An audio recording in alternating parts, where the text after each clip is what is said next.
under starlight's beam. Heroes rise in this night they gleam. Pages turn and this fate intertwines. Saturday night, it rewinds.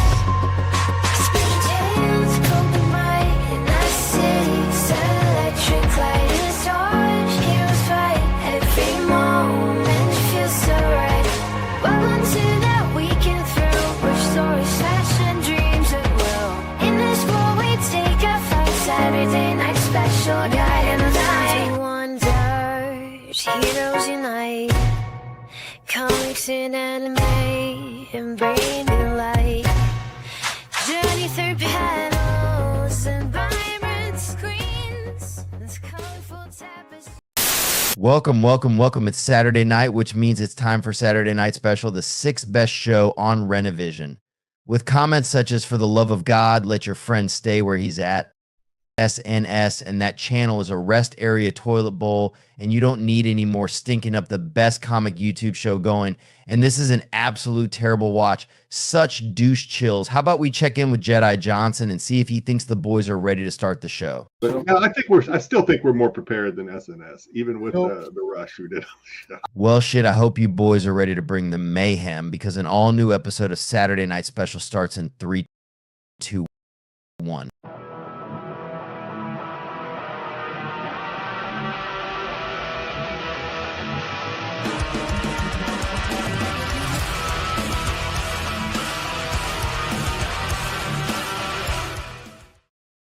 Welcome. It is Saturday night, and you're locked into the 6th best show on Renovision.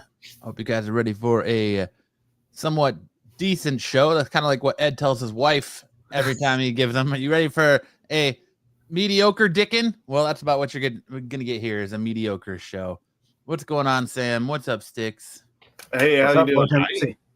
I had a mini road trip this morning. I drove out to Safford, Arizona, Eastern Arizona, to pick up my daughter from her summer camp, and it was pretty neat. It's a beautiful drive.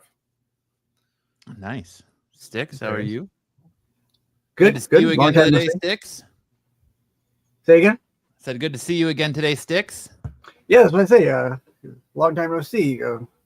Me and you had that a great live stream watching Night of Champions today. So, yeah, good to see you again. I guess I had to start the show by addressing the elephant in the room. As you can all see, Kyle is missing.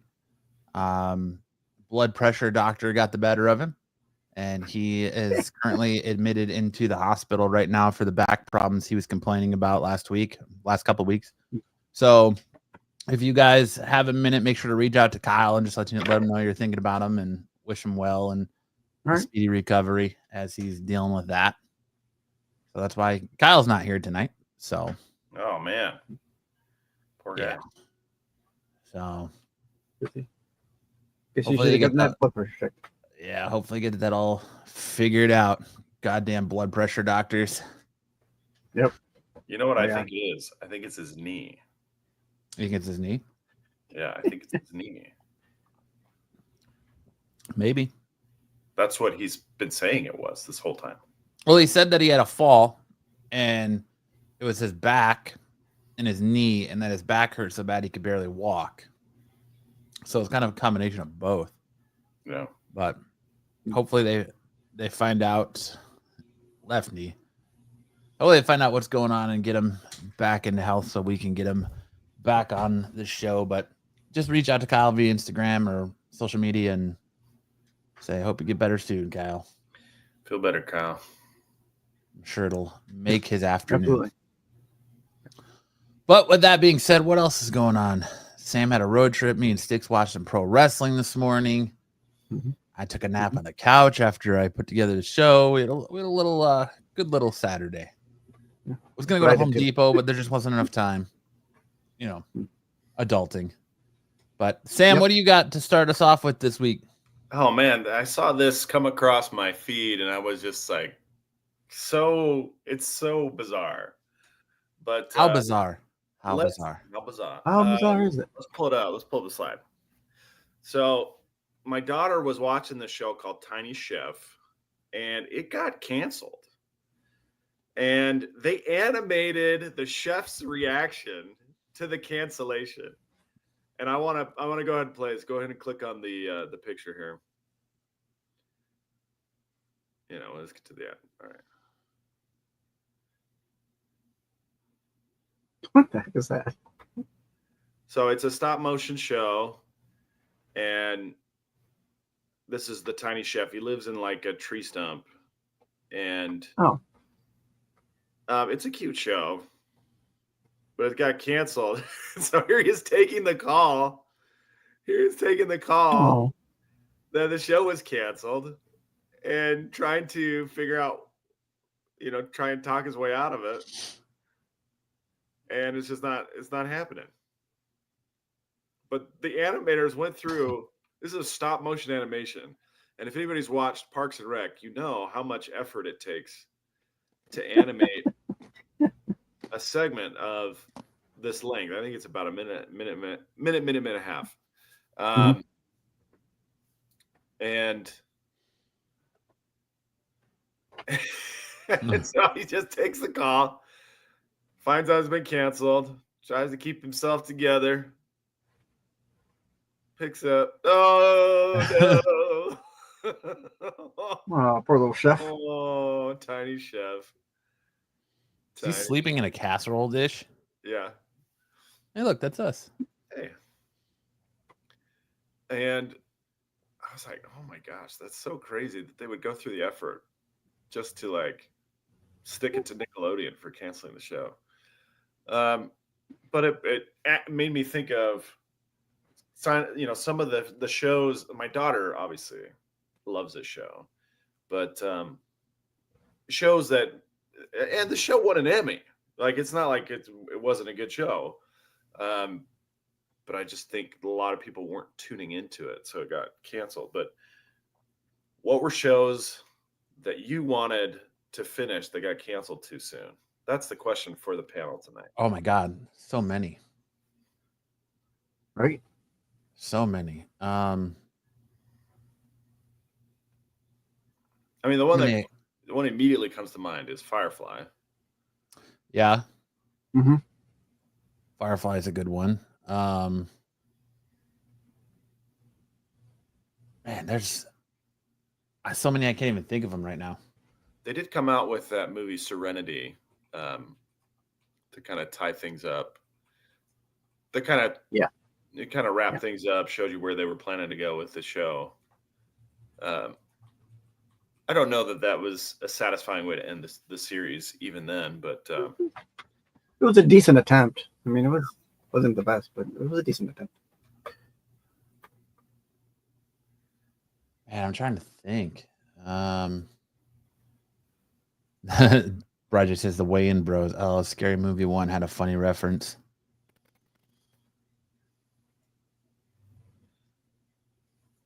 Man, I can't think of any. What do you got, Sam? What do you think? Firefly, Freaks and Geeks. Freaks and Geeks. There you go. Mm-hmm. What were the unanswered questions for you there?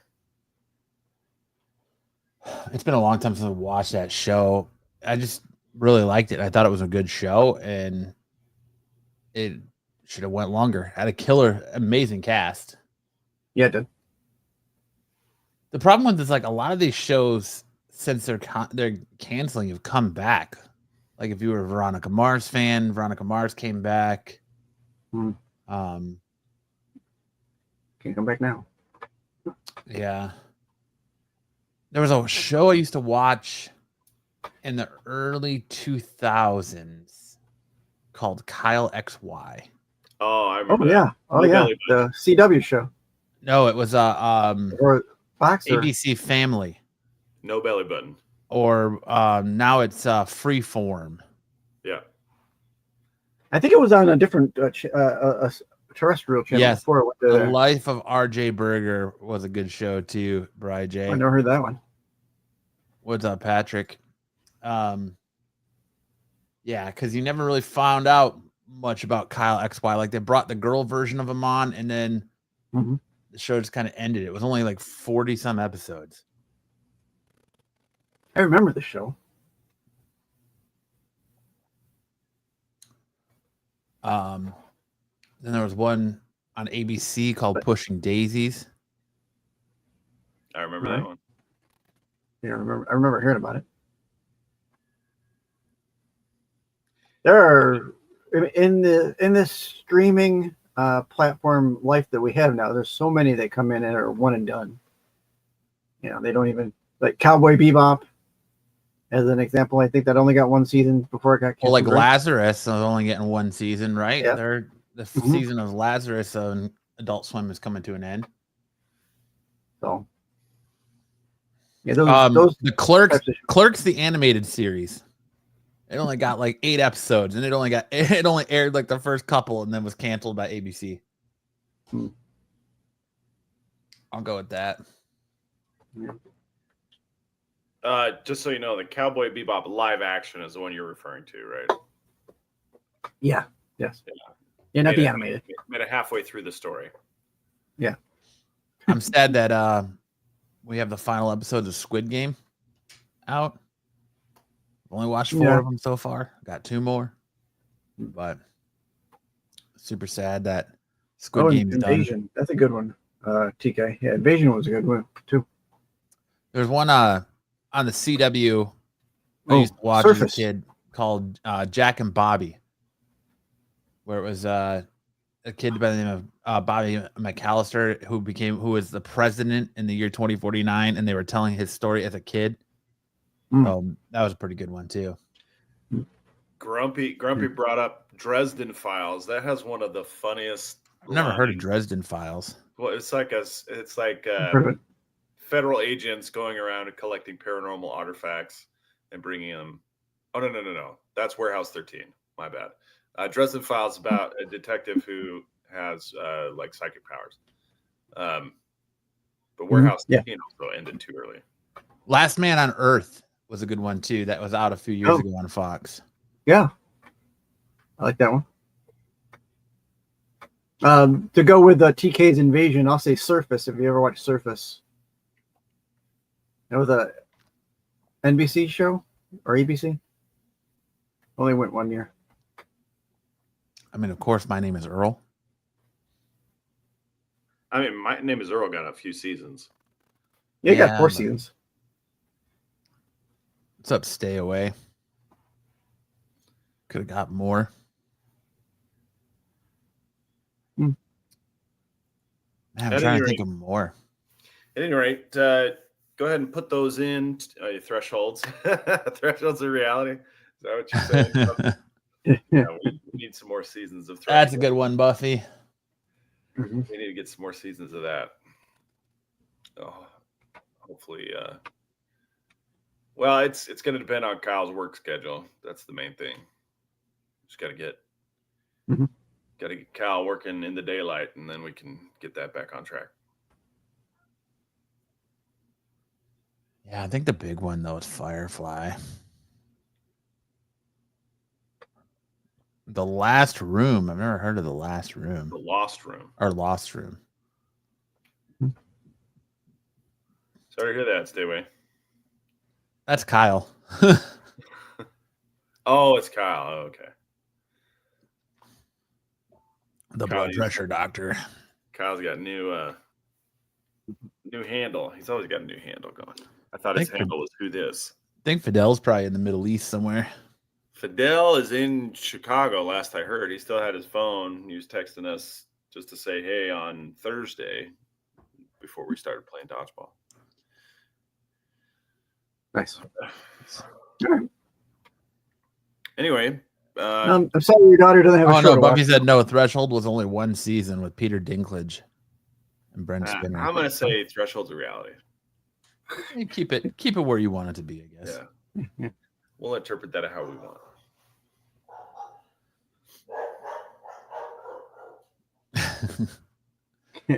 I'll give you a thumbs up if you got a hurt and hot nerves.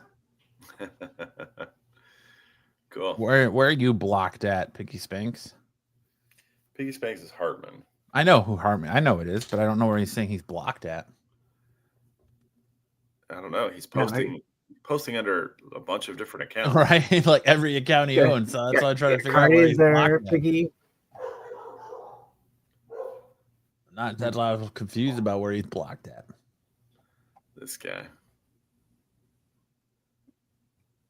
Sticks is just trying to steal your spot, Kyle. Well, that's just what I was thinking about today when I saw this piece in the news. So, it's pretty sad when a show like this that has a devoted following gets canceled. But I did The Watcher. I did see it. It is pretty interesting. We'll see where that goes with all the different stuff. I like that they just threw the Liber Mejo Spider-Man 1 cover in there, but it's cool. Sorry, Sam, what were you saying? I was just wrapping it up. Let's get in the news. You don't wrap it up. That's why you've got 7 kids. Hey. Hey. All right. Yeah, let's run it and get into some news here, shall we?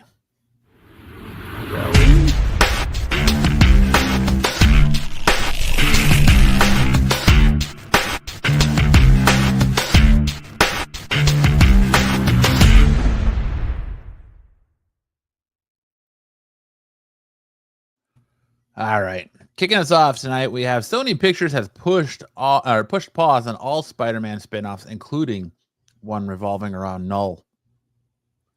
They were critical and commercial flops, and while the Venom franchise remains successful, each installment grossed less and less.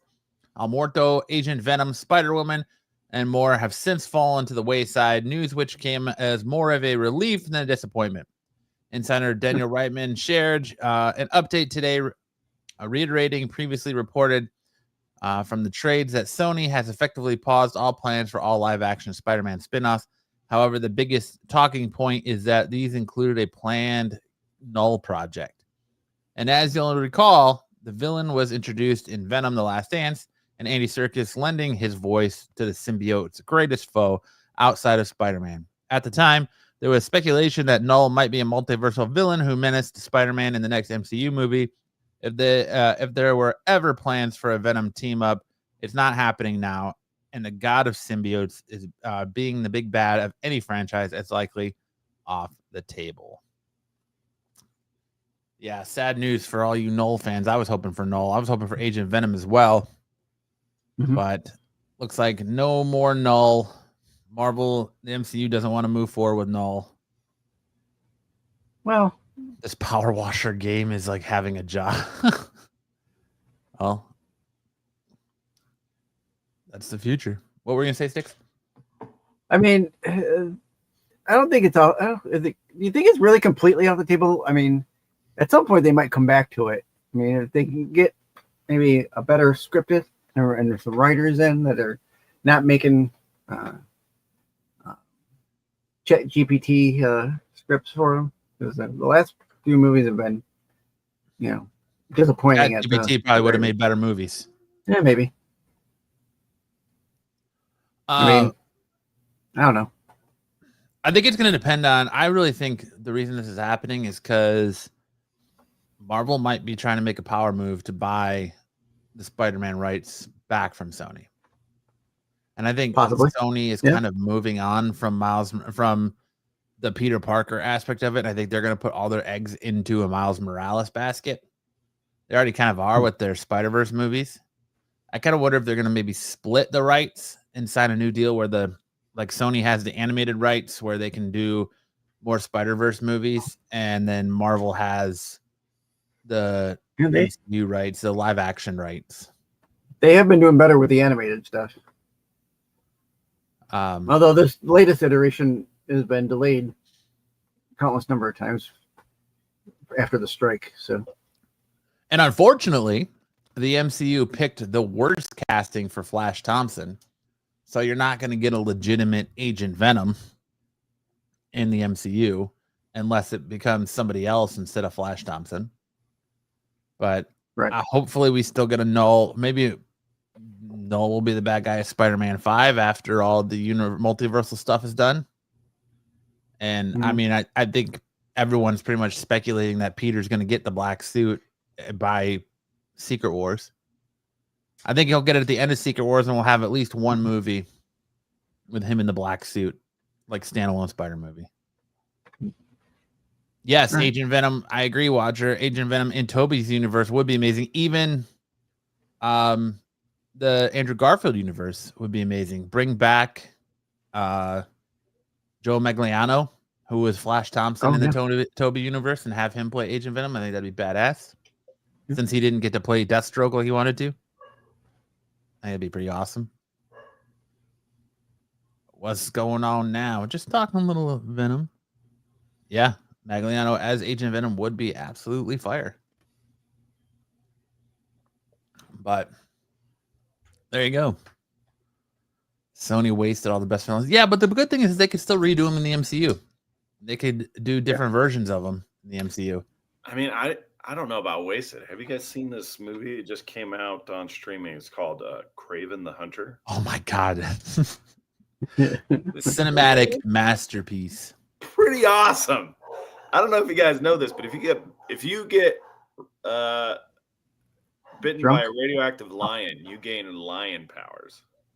Well, his blood has to drop into your wounds too.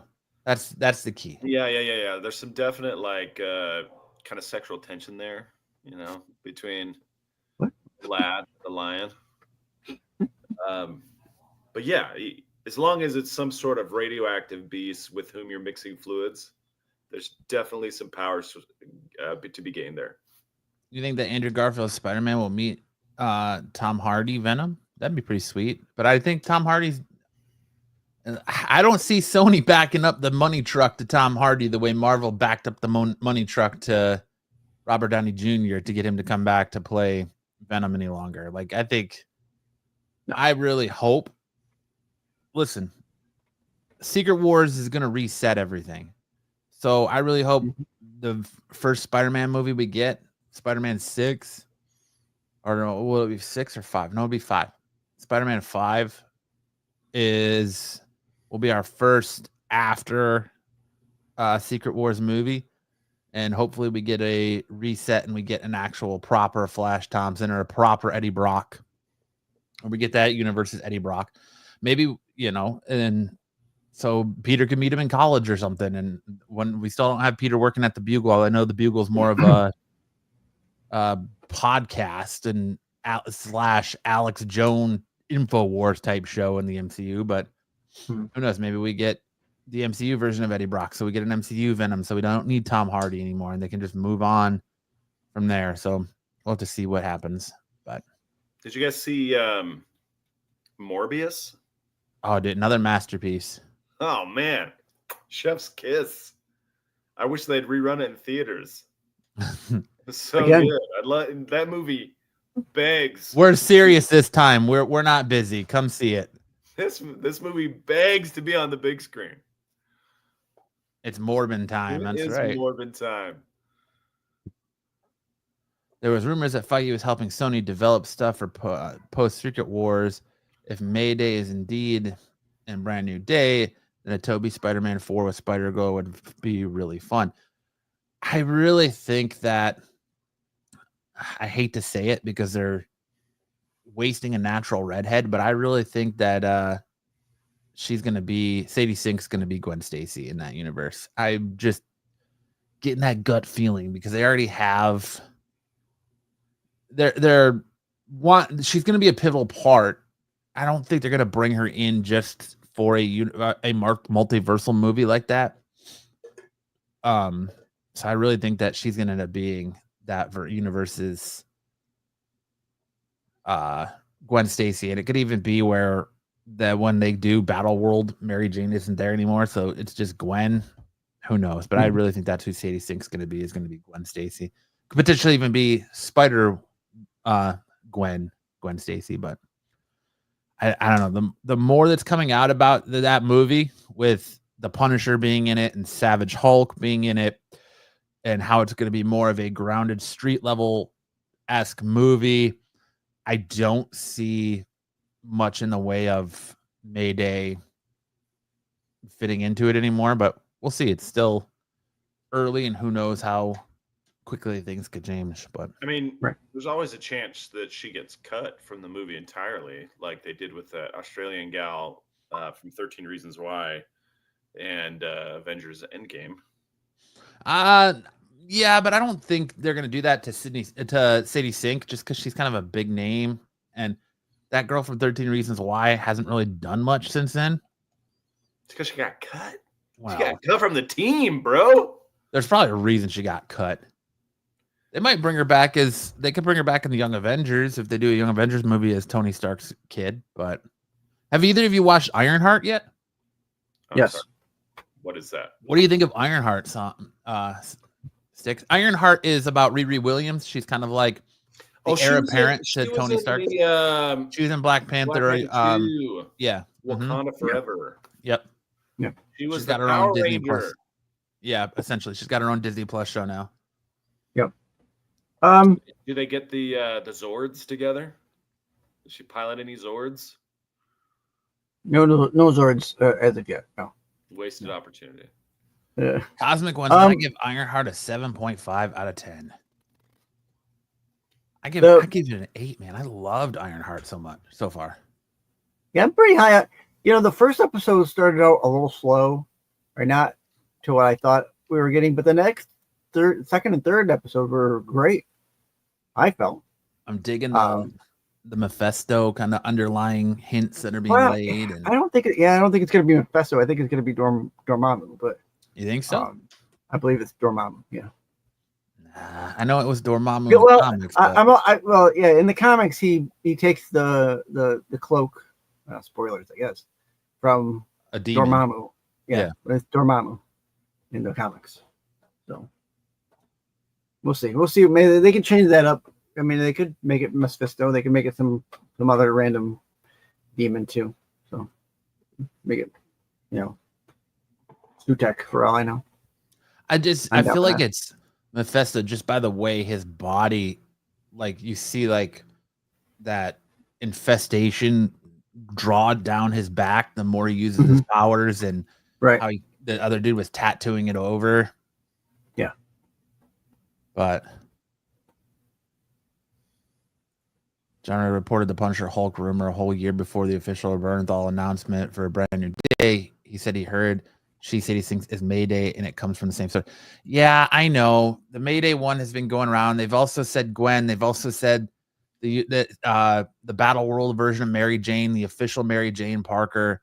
I think more is just going to have to come out about it. I just don't think you cast someone like Sadie Sink and make a big deal about it, like the Hollywood trades are, and them saying that she's going to have a significant role as Mayday. Have it be just a side character. And just have it be like a one and done Mayday Parker type thing. Like, why wouldn't you? Then you have to set up a whole like, well, Toby is this, so he couldn't be here for that. Like, there's just a lot you have to set up for that. I don't know. It could happen. I'm not saying it's not going to. Like I've heard the same rumors. I've been following this stuff too.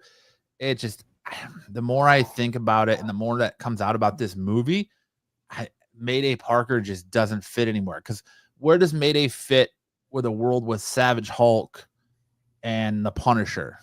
Like, and them two teaming up to stop it. It just doesn't. Well, I think Toby's on that mood board because it's going to lead in. I think we're going to see Toby again in Secret Wars. I think without a doubt, you're going to see Toby and Andrew back in Secret Wars. Yeah. 100%. I think Mayday Parker would be cool, but there's also rumors out there that the X-Men are getting their classic costumes back, and Henry Cavill's going to be back as the Wolverine. Like, they're saying that the Wolverine depicted in the drawings that they've seen are more Cavalrine than they are Hugh Jackman's Wolverine. So who knows? There's a lot of stuff that could go on. Will we get Jade Cargill? Dude, she looked amazing as Storm today. She looked awesome today in that Storm cosplay that she was rocking. And I'm down for it. I don't, like you said on the stream, I don't know how her acting ability is, but she had the look today. A lot more of the part than who they're talking about. The chick who plays the Wicked Witch of the West in the Wicked movie. Like, oh my God, yes. Oh God, yes. I haven't seen those pictures. I can imagine her not really looking that part. Okay, but is there a chance that Ironheart leads into the Disney Plus reboot of Power Rangers? No. Just asking. I'm just asking questions. She's Asking as for a close. friend. Listen, Asking she's for a as close friend. to a Power Ranger as Tony Stark was. She's more of like It's very close. So you're the okay. next- So you're saying there's a chance. It's definitely going to lead into Iron Wars. Okay, where you get the whole team. Everyone has their own special color. You got red and pink and black White, and yeah. yellow and blue and green. Yeah, I guess. If you want to call them Power Rangers, go ahead. Well, they did the Power Rangers for Venom. They did Venom Power Rangers. Yeah. There was the pink one and the red one and the blue one and the black one. Yeah. Speaking of that dungeon, there is a rumor out there that Ana de Armas, I don't know however you pronounce her name, who's in the current Ballerina movie, is Wonder Woman in James Gunn's DCU. I couldn't find a real credible source to it. There are those rumors floating around there, so I didn't include it in here. But yeah, there's James Gunn said he's working on a Wonder Woman movie, and apparently it's started coming out that Ana de Armas is attached as Wonder Woman. So we'll see what happens with that. She's not a very big girl, though.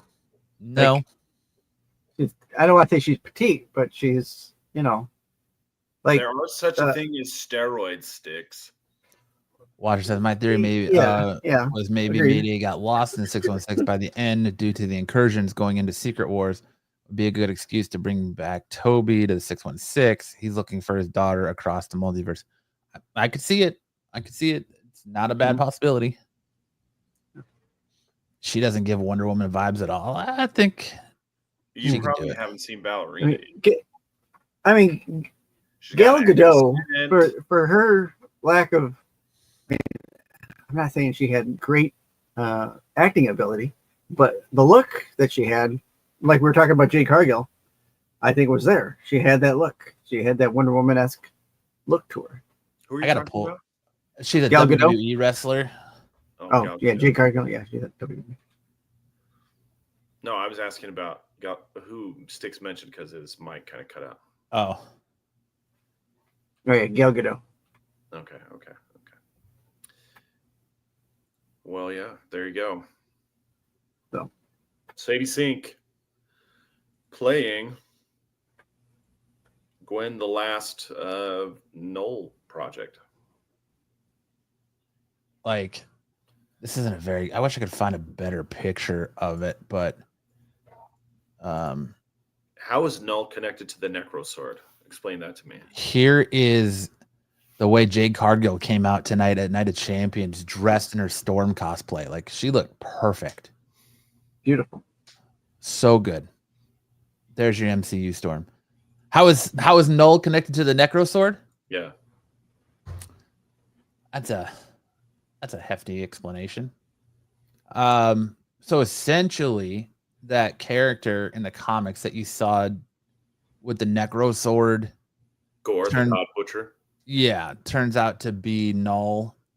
No, wait. I think I'm getting that mixed up. In Gore, the Gore lore, there's the two knights that fight, and one of them is Null. Yeah, the other one is but it's the dead character. one. It's the dead one you see at the beginning of. Yes. I thought it was the Yeah. dead one you see at the beginning of Love and Thunder. Yes. That's Null. Right. That's supposed to be Null. Yeah. And so he is the Necro Sword, and he's the god of the symbiote. So like the symbiote hive mind all connects to him. Mhm. So it wasn't originally Gore, and then who was it that went back, and was it Donny Cates that went back and kind of rewrote all that? I think it was Donny Cates wrote all that in Probably. in the early Venom stuff. Yeah, I think so. Okay. Thank you. Not that clears it up, but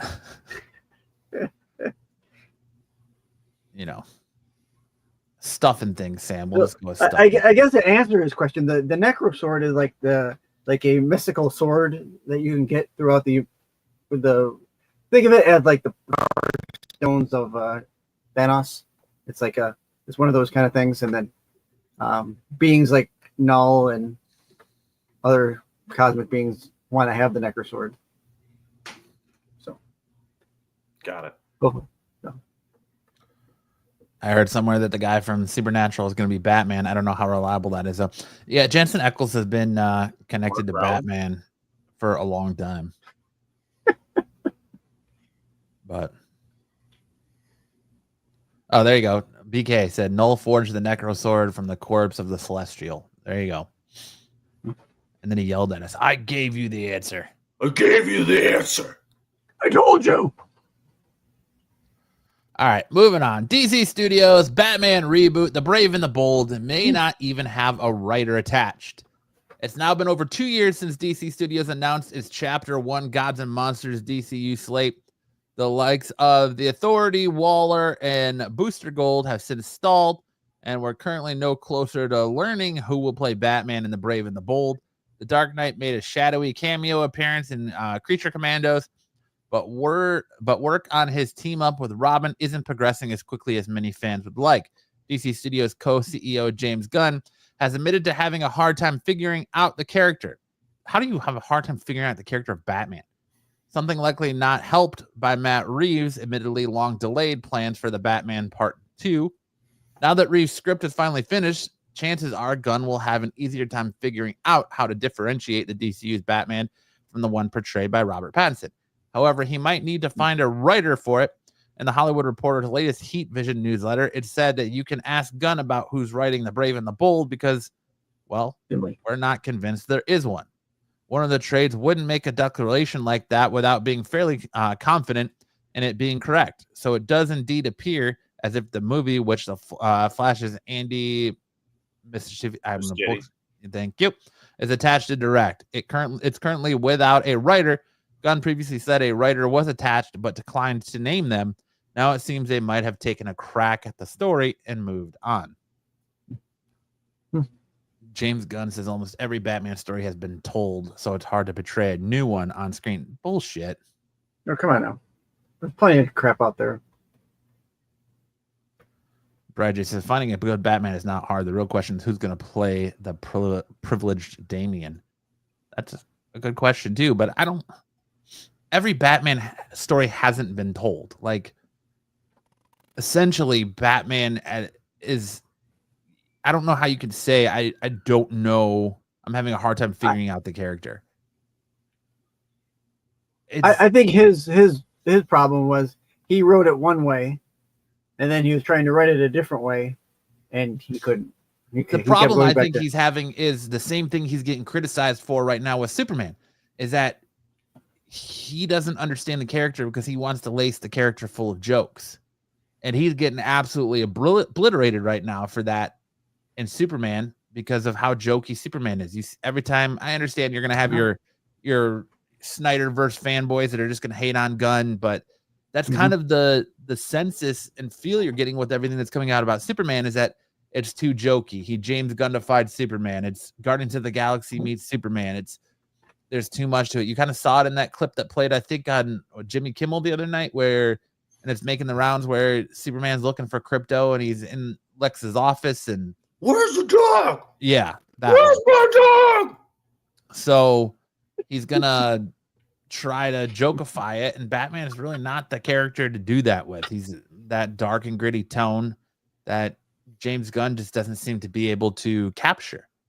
And I think the reason a lot of this stuff is stalling out is because there's so many mixed emotions about Superman from critics and early viewers that DC and Warner Brothers is kind of like, it's been said by the reporters that Warner Brothers has put everything behind Superman. So if Superman fails and Superman doesn't make $1 billion, which I don't think it will, because I think we're long past the days of these superhero movies making $1 billion. It might be he might be bounced from the DCU a lot quicker than anybody thought. So potentially that's why we're not getting any movement on a Batman casting, because he doesn't know if after July, what day does Superman come out? 11th, something 11th. Like that. July 11th. He doesn't know if after July 11th he's even gonna have a job anymore. Right. I'm seeing it July 8th in a pre-show, so I will have an out of the theater review that night. So, but So Adam West was very dark and gritty. Yeah, but that was kind of Was a it? different time when the Batman was more campy and hokey because you had the 70s Batman, and I don't know. The 60s Batman coming off the heels of like the serials, and the black and white serials were definitely dark and gritty. And I agree. I agree with you 100%. BK, there should be a Batman Beyond movie. They could have done it with Michael Keaton. Yes. That's $1 billion movie right there. You bring Michael Keaton back as old man Bruce Wayne. You bring in Terry McGinnis. You do Batman Beyond. That's $1 billion right there. Because just like The Flash, people are going to go see it just for Michael Keaton. Just like the early words on Batgirl, was even if it was hot dog shit, people would want to see it because of Michael Keaton. So, I don't know. The Watcher says, I have loved everything Gunn has shown with Superman. Where's the dog stuff? I like that also. But how do you guys feel about it?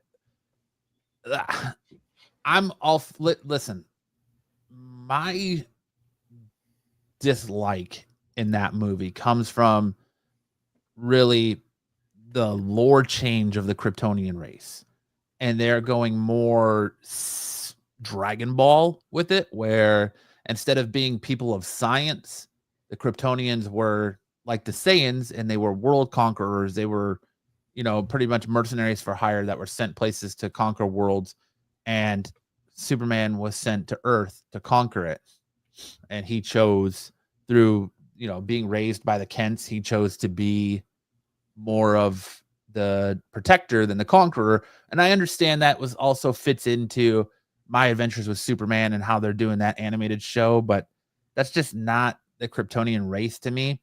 Superman's always kind of been that Boy Scout. I don't really want to see the snarkiness of it. And what really scares me is a lot of the reporters and a lot of the stuff I've seen coming out is that he basically took his Me Too situation and made that Superman, where he is literally portraying himself as Superman, and the way it's written in his Me Too situation, because that's the whole premise that they're saying is the story behind Superman, is that Lex Luthor is trying to use social media and altered monkeys to turn the people on Superman and catch him in, the act on social media of being aggressive and make him look negative. And that's why he stops this war. And that's why the Justice League gets involved. That's why you see all these different heroes coming in to try and stop Superman.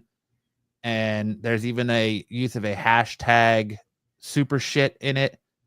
And it just really sounds like, from what I've read and heard, he's taken his Me Too situation and made the story about that, to where he implanted himself being falsely accused or wrongfully accused as Superman in the main title of it. So I'm on the fence. I'm going to see it, but it looks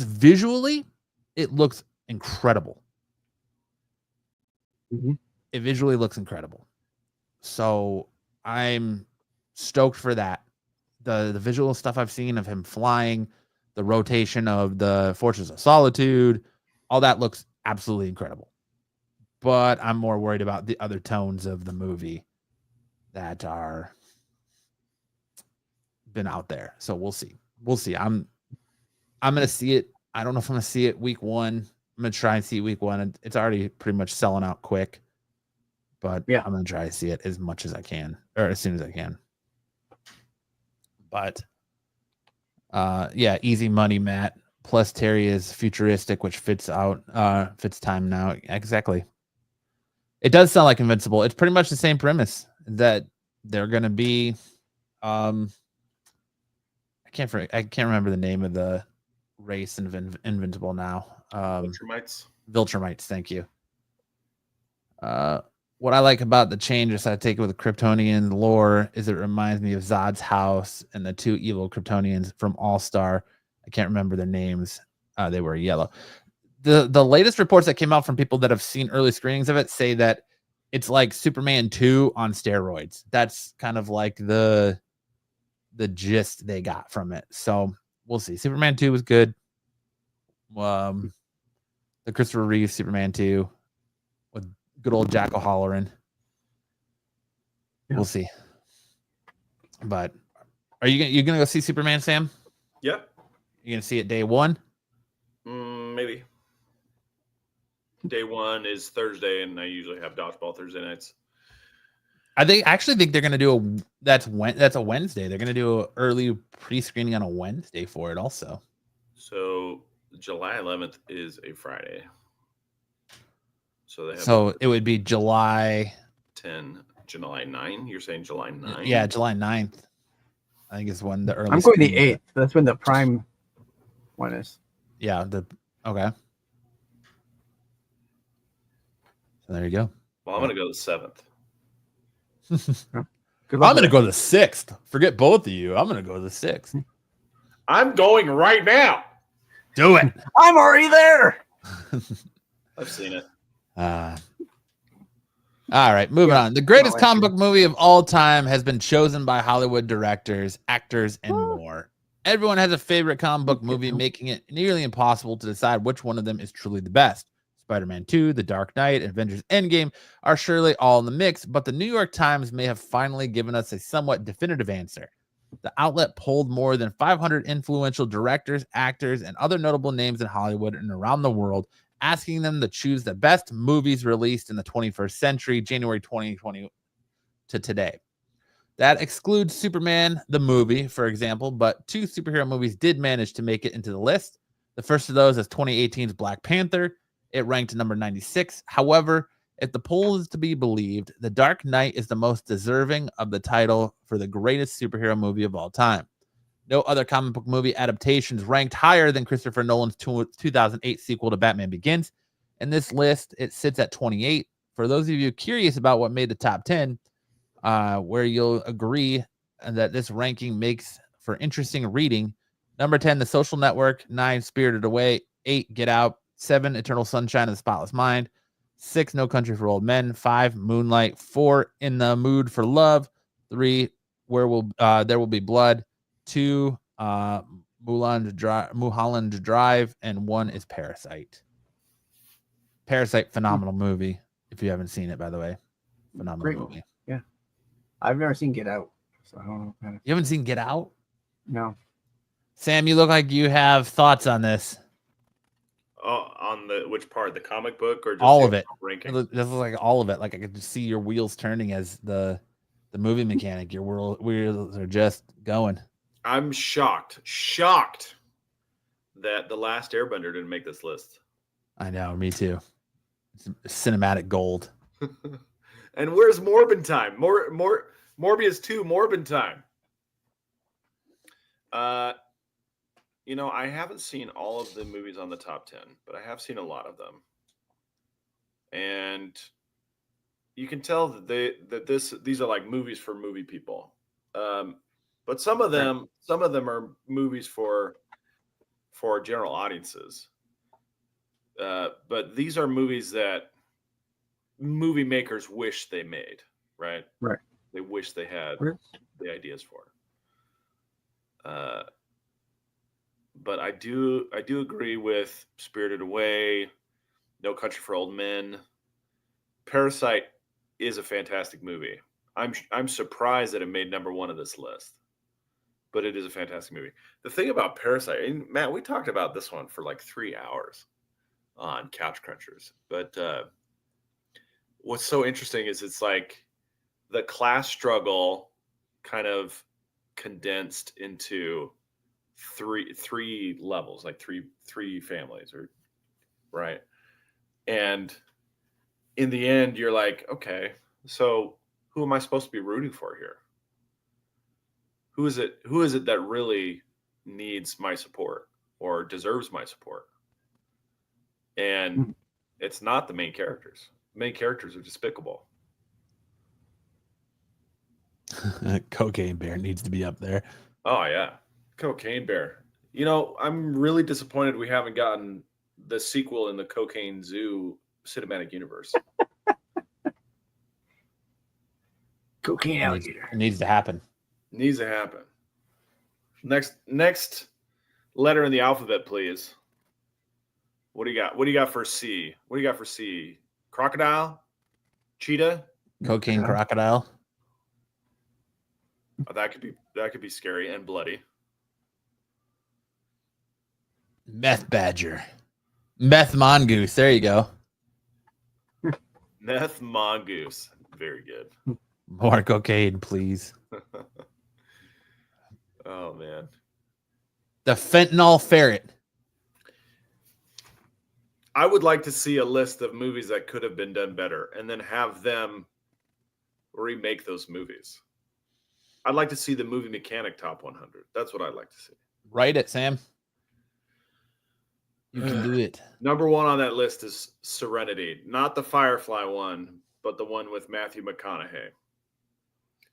I'd also like to see In Time on that list with Justin Timberlake. Oh, I love that movie. You don't like In Time?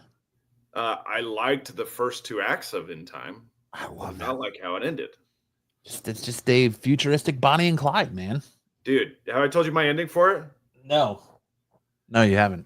Okay, so you know the arm wrestling plays a big role in it, right? Yeah. And we find out that Justin Timberlake's dad was an arm wrestler and he just disappeared. Right? We don't know what happened to him. He just disappeared. So Went to get milk. So in my ideal ending of that movie, as the Cillian Murphy cop closes in, the dad is there, shoots Cillian Murphy, but the son is kind of like at his back, so you can't really see him very clearly. But then when the camera kind of clears on him and you can see him, he's actually an old man. He has aged beyond the age of 25. And he holds up his gun in one hand, and then the camera pans out, and you see that the arm where the clock was is now missing. Ooh. And he says, look, we don't have a lot of time. We can get you out of here, but we got to act quick, and it's gonna cost you. And her too. But you got to make this choice right now. PCP Penguin. And then he chops off the freaking arms. Like he does something, like hits it with like the knife or something with the handle, and then chops off the arm. And then they're free. They're free from the system. And all it cost them was an arm. I think that's a much better ending. It is very interesting. That's the Snowpiercer ending, by the way. Also directed by the guy who did Parasite, Bong Joon-ho. See, in Snowpiercer, at the end, did you see that movie? Yes. So at the end of Snowpiercer, Chris Evans gets to the conductor, and the conductor says, look, in order to keep humanity going, we got to keep this train on the track. So kill me, that's fine, but the train's got to keep running, so you've got to be the new conductor. And instead, they blow the train off the tracks and decide we're going to take a different path. It's the most literal third option, right? You can't go forward, you can't go back, can't stop the train, can't keep it on the tracks. You have to blow it off the track. You have to totally escape the system. It was this linear system. You could go forward, you could stop, but you couldn't go backward. And so they blew it off into another dimension. And that's the idea with my ending to In Time. You escape the apocalyptic system altogether with a little bit of sacrifice, chopping off the arm, getting rid of the clock, and then you age a natural life. And I think that's a much better ending. I just always took it that he died in a fight. He lost, and his clock ran out. Yeah, that's what they want you to think. But Much it like would his be mom so did. much better if he appears in the final act. It would. It would. Boom. It would. I'll give it to you. That is a much better ending. For as much as I like that movie. Man, I wish Stan would hurry up. Sheesh. But do you think that The Dark Knight is the best superhero film? It's the one that I enjoy the most. I think in a world with like Watchmen, it's hard. It's hard. Spider-Man 2 is up there for me. I feel like The Dark Knight might be the most complete superhero movie. But yeah, I mean, it's right up there with me. The Watcher said it's not, in my opinion. Yeah, it's hard with like Spider-Man 2, the Toby one, Watchmen, V for Vendetta, Endgame. BK says Endgame. When was the last time you watched Endgame, BK? Endgame was good, but I don't think Endgame was like top tier. I don't. Yeah. Endgame's maybe in the conversation for like 3, 4, top 5 for sure, but not 1. You'd have to pick one that you're willing to rewatch more than once. You know.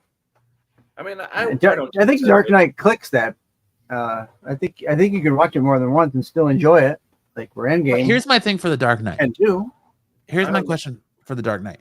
Is The Dark Knight really that good? Or does it just get praised because it was the last full movie Heath Ledger did before he died? No, that's not it at all. I don't feel like you don't think that's it. You don't think it gets that special little notch and bump because of Ledger? I feel like people are really bummed that Heath Ledger died because he turned in such a commanding performance in the movie. Like if he was just ho-hum, I feel like people would be sad that he died, but I don't think they would be devastated like we all were when he did. And you know, the irony is that Christopher Nolan planned to bring him back for the sequels for Dark Knight Rises. Yeah. It wasn't supposed to be Cillian Murphy conducting that trial. It was supposed to be Heath Ledger, right? Holding court. So yeah, it's a terrific movie. And, you know, you can look at it and compare it to Batman Begins and The Dark Knight Rises, and you tell me which is the best of those 3. Hold on, Brad J. I'm not saying he's not. I think Heath Ledger was an amazing Joker. I'm just saying the overall movie. Is the overall movie really as good as people say it is? Or is it because of Heath Ledger's performance and the fact that he passed away after giving that performance that the Dark Knight gets that extra bump in everybody's mind? Heath Ledger, phenomenal Joker. Not he's like top tier. I saw The Dark Knight 5 times in theaters. I saw it twice in IMAX and 3 times normal theater.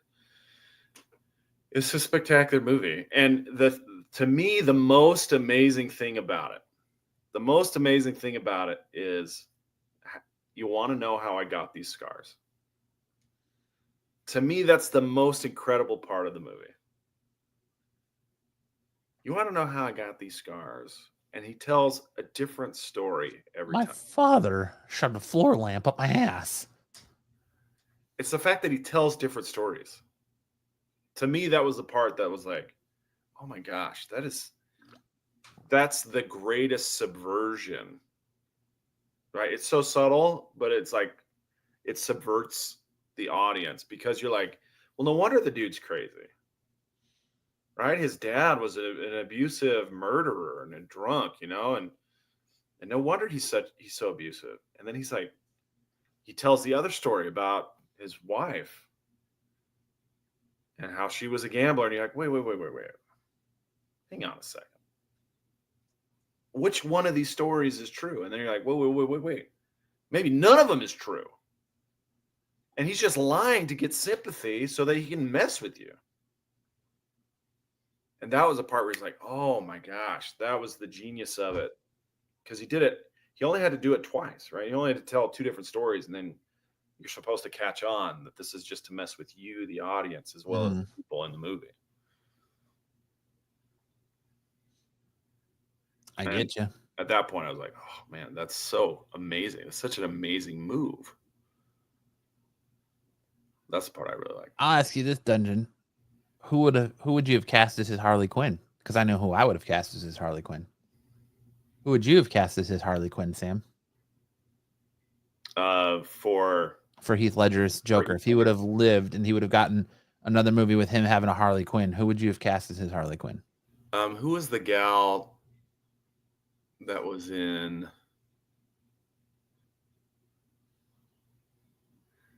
You know, that's a great question because there's two ways to play it. You would have still cast Margot Robbie as his Harley Quinn? I wouldn't have. I wouldn't have. No, I wouldn't have. There's two requirements. One, she has to have chemistry in her own right, but then she also has to have chemistry with Joker. And that's the main thing. I mean, I don't know. I don't How know about the at that time who would have been good.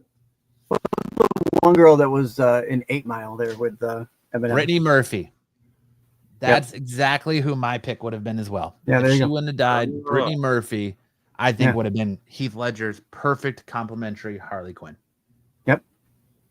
That actually is a great cast. Yeah, I do like that. Like just by the way the character she kind of played in 8 Mile and the way the character she played in Blow, I think she could have easily been the perfect Harley Quinn for Heath Ledger's Joker. Yeah, you just blew me away. That's great. Courtney Love. Yeah, she's too old. Courtney Love's too old. Brad J says, "Look, let's be honest. We're talking about women characters. They have to look and can act." Yep. Is that 2004? What year did this movie come out? Keepers. 2005. Oh no, sorry, 2008. 2008. 2005 was Batman Begins. So, anyway, great. Terry Flores, I don't think this movie was better than Endgame though. Dude, yes it was.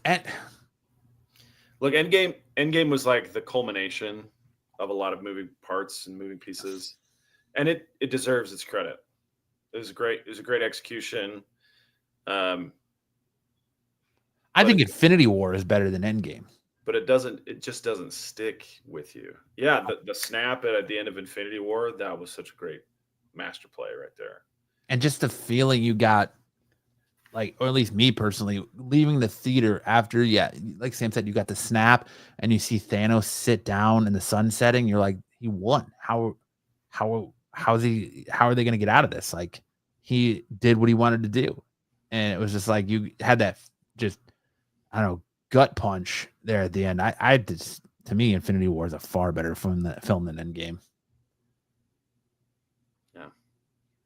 Anyway, to me, my personal opinion, the only two movies I think that compete with The Dark Knight for the top are Watchmen and Spider-Man 2. I think Watchmen, if they would have went with the giant squid at the end of Watchmen, like they should have, I think Watchmen would take it. I've rewatched the Watchmen movie hundreds of times. So I don't think they went to Upstage Goonies. Upstage Goonies. Yeah. Logan's good too, but octopus out, right? Yeah. But I think for me it would probably go Watchmen, Dark Knight, Spider-Man 2, then Logan. Yeah. See, Logan's one of those ones I can rewatch all the time.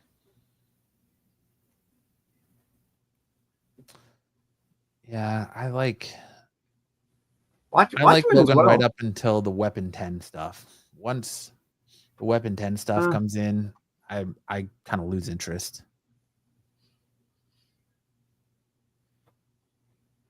Terry says he doesn't like Watchmen at all.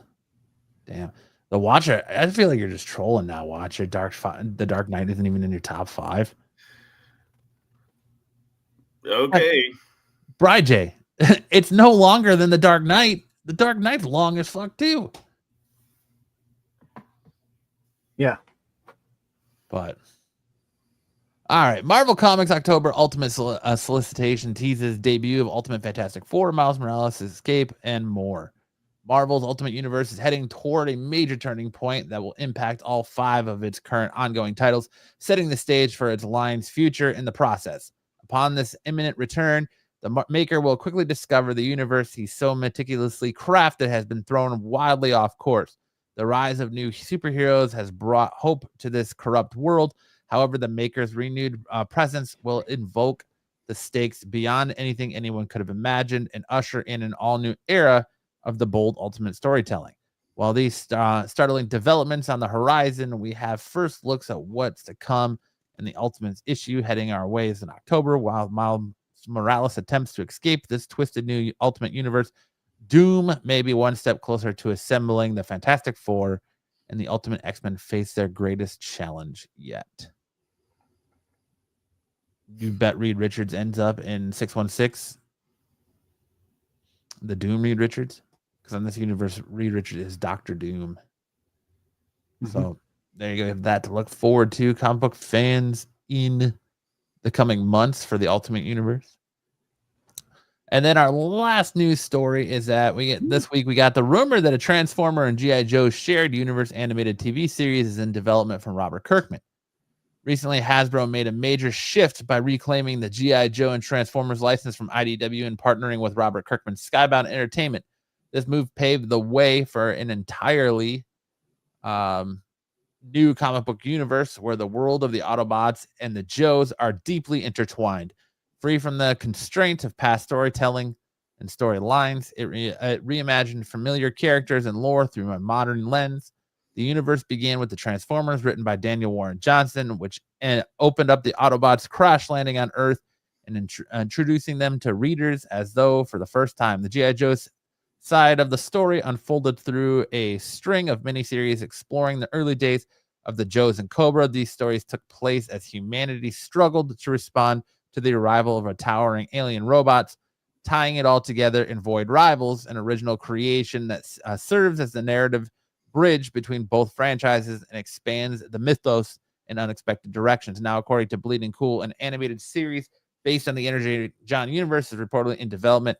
While not officially confirmed, Robert Kirkman and Skybound's involvement makes Amazon a strong contender to host, or candidate to host, the series if the rumor holds true. The report also hints that an announcement could arrive at San Diego Comic-Con next month or New York Comic-Con later this year. Robert Kirkman is also taking over the G.I. Joe book after issue 25, when I think Daniel Warren Johnson, who's currently writing it, leaves. So I'm excited for more Kirkman animated stuff. He's killing it with Invincible. Why not let him do a G.I. Joe Transformers shared animated universe? So there's going to be a lot of voice actors with sore throats after probably. So all the Marvel movies are emotional roller coasters and climactic and traumatic travesties. All right. Okay. But that's it for news. Now we're going to hand it over to Sam to give us a little big news in anime. Watch your ears.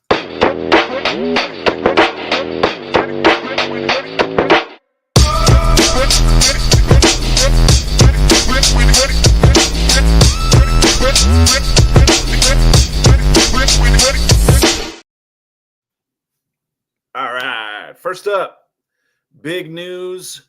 Big news. The biggest biceps in news. Fist of the North Star returning to television screens in 2026. The staff of the new animated adaptation of the Bronson and Tetsuo Hara's landmark manga Fist of the North Star, Hokuto no Ken, revealed on Friday that the anime will begin airing and streaming in 2026 with the title Hokuto no Ken, Fist of the North Star. Similar to the second Full Metal Alchemist television anime, the Japanese title of the new Fist of the North Star anime incorporates the manga's English name. The official X account for the Fist of the North Star franchise revealed the visual for the new anime, which you see on the right here. It looks fantastic. Omae wa mo shinderu. You are already dead. This is a fantastic announcement. Love Fist of the North Star. Brutal anime, brutal manga. If you guys are fans of the original, hopefully this comes out with the same energy, biceps, manliness, post-apocalyptic setting, classic, absolutely BK. I am pumped for this. This is going to be a great show. All right. Are you a fan, Matt? I like Fist in the North Star. Yeah. Nice. All right. Next up, bad news from Taika Waititi. Couldn't get it done in time. And after 20 years, the live-action Akira movie, the rights have reverted. You're not wrong, Bri J. You're not wrong. And we will not be getting that Akira live action from Warner Brothers until they renegotiate with the original artists who brought it to us. So it's now officially in development hell. I'm okay with this because wasn't Taika Waititi attached to direct this? Yeah, and he's a jackass now, right? Like he got such a big head, and he totally destroyed Thor 4. Thor: Love and Thunder was not good. So yeah, this is, I think he likes this series, and I think he wanted to do it right, but he's just really struggling to get it right, and time ran out. So not necessarily a bad thing. There are other studios, I think, and other directors who could probably handle it better. It's probably gonna go to Netflix. Netflix will make it. They're gonna make everything live action. I mean, that's not a bad idea. It's not a terrible idea, but they're going to have to put a lot of money into this, and the effects are going to be 100%. The effects are going to have to be top notch, and they can't use one of their small studios to do this. They have to use a bigger studio. That's the problem. Anyway, so hopefully this gets shopped around quick, and we can get this back out into the universe. Love and Thunder was so bad, but I liked Natalie's performance in the film. To be honest, yeah, it was good. Yeah, I agree with you. You can find the silver lining in any dark cloud. I agree, Brad. I already have 2 kids. I don't need my left nut anymore. I'd give it to be jacked, but I'm getting jacked in my own right. Down working out. I got the body of what's his name from 51st Dates now. Sean Astin's character in 51st Dates. The one with the lisp. Yep. Thamwith Gamgee. Yep. Using steroids. Steroid Thamwith. All right. Next up. Bleach 1,000 Year Blood War is bringing their final set of episodes to us later this year. And the great news is that it will have 4 to 5 episodes of anime only content, which, if you are familiar with how the manga ended, it basically skipped probably about 10 chapters worth of content just in the final battle, because Tite Kubo basically ran out of time. The editor, he got fed up with the editors. The Shueisha got fed up with him, and they said, we're going to give you 2 chapters to wrap it up. So he does the end battle, and then the next chapter is like the look ahead at how life is going. And that was like the end. Like, they cut out so much of the final battle that just kind of jumped from this chapter like 10 chapters ahead. And so it was just always kind of like a poor way to end. And they also had canceled the anime before that. So the anime had already been canceled, and we didn't get the end of the anime. And then for the manga to also kind of go out like that was really, really rough. Now Shueisha and Tite Kubo worked things out because he continues to produce manga for them. Now in the form of Burn the Witch and other kind of Bleach spinoffs. So he's still working in that universe, and he's still publishing with Shueisha. So for this to get the treatment that it always deserved, I'm very happy. And hopefully it fleshes out that battle, and it fleshes out the characters. There's, the the Quincy's still have some character building to do. Yuhawak and his buddy, his name's escaping me right now. Anyway, the Quincy's, they still have some things to work out. Anyway, Watcher, yes, I am watching Vigilantes. They've got one more episode coming out this week before the season, which is the season finale. It is very good. That was a series I also followed in print before it became an anime. A very, very good series. I actually like that one better than I like My Hero Academia, and I think it ended a lot better too. All right, and I got one more story. The trailer, first full trailer for the new Demon Slayer movie, Infinity Castle Arc Part 1, has now dropped. And here's a few stills from the opening of that trailer. It looks like the battles are going to be as intense as they were in the manga, with the animation style as high of a quality as any that we've seen, either in Mugen Train or the Entertainment District Arc. All of those really high quality.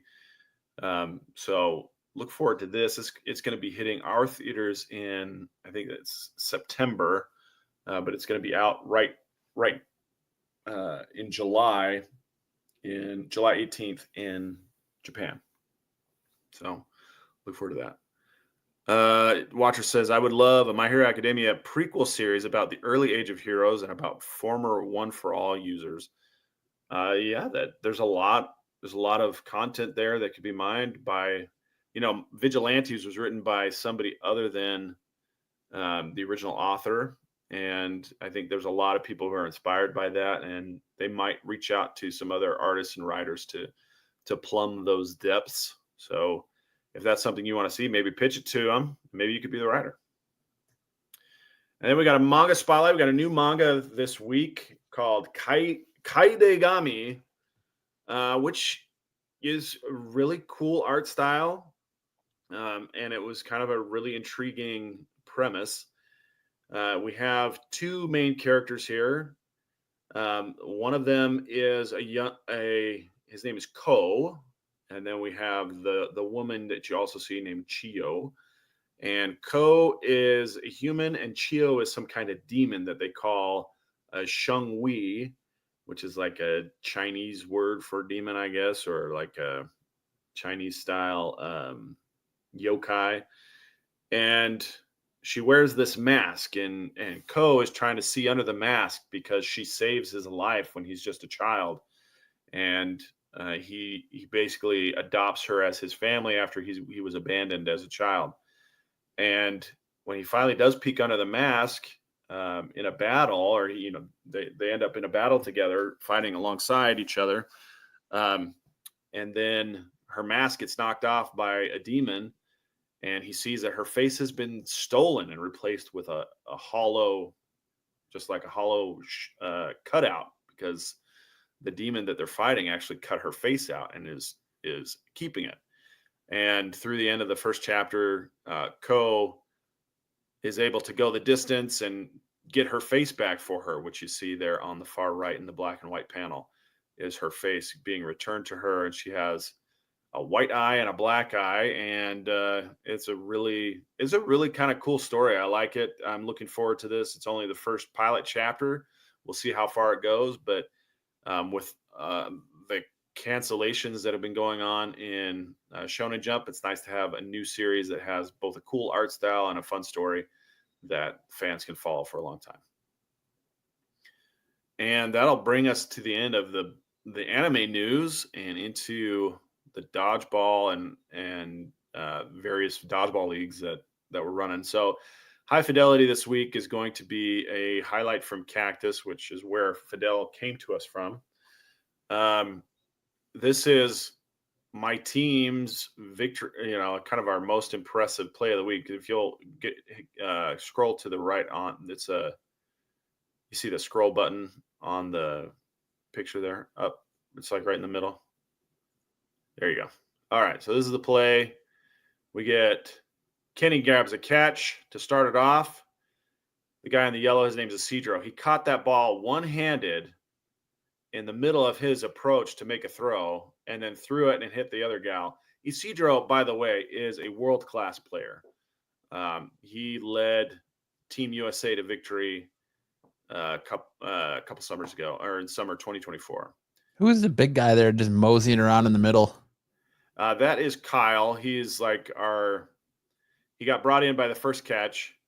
So there's Isidro's amazing catch. And then Kyle is kind of standing there as bait, trying to get the team to throw at him so he can make a catch of his own. And he calls for the throw. He gets 2 balls thrown simultaneously and makes a catch of his own.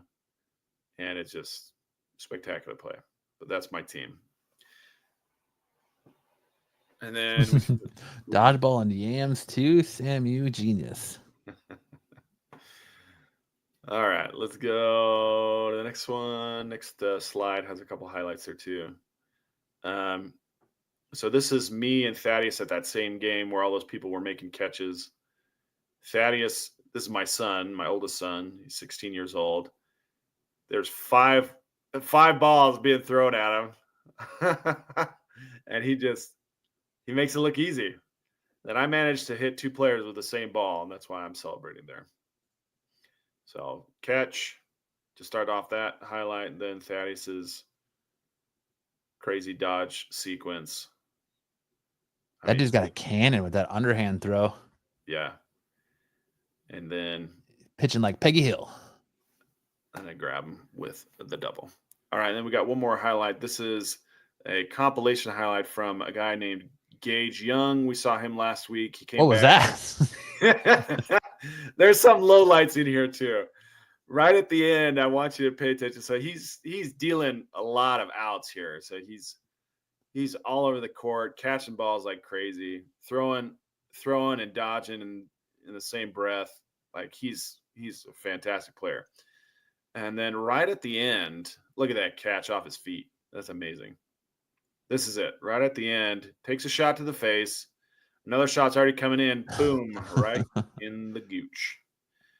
Got him right in the gooch berries. Whoop. That was just kind of a misfire. He tried throwing it underhanded, which he never does. And he had some He ate popcorn. He ate some popcorn before he got on the court. I don't have weapons, and but that he got tackled by his own teammates. Still made the catch. I thought it was pretty spectacular. But, yeah, he's all over he's got ninja-like reflexes. Yeah, he's a really great player. This catch right here, he kicks it up with his feet before it hits the ground. It's awesome. Just chef's kiss. I love that. And then boink. Right in the zoodles. Anyway, that's it for the dodgeball highlights this week, and I'll throw it back to you, Matt.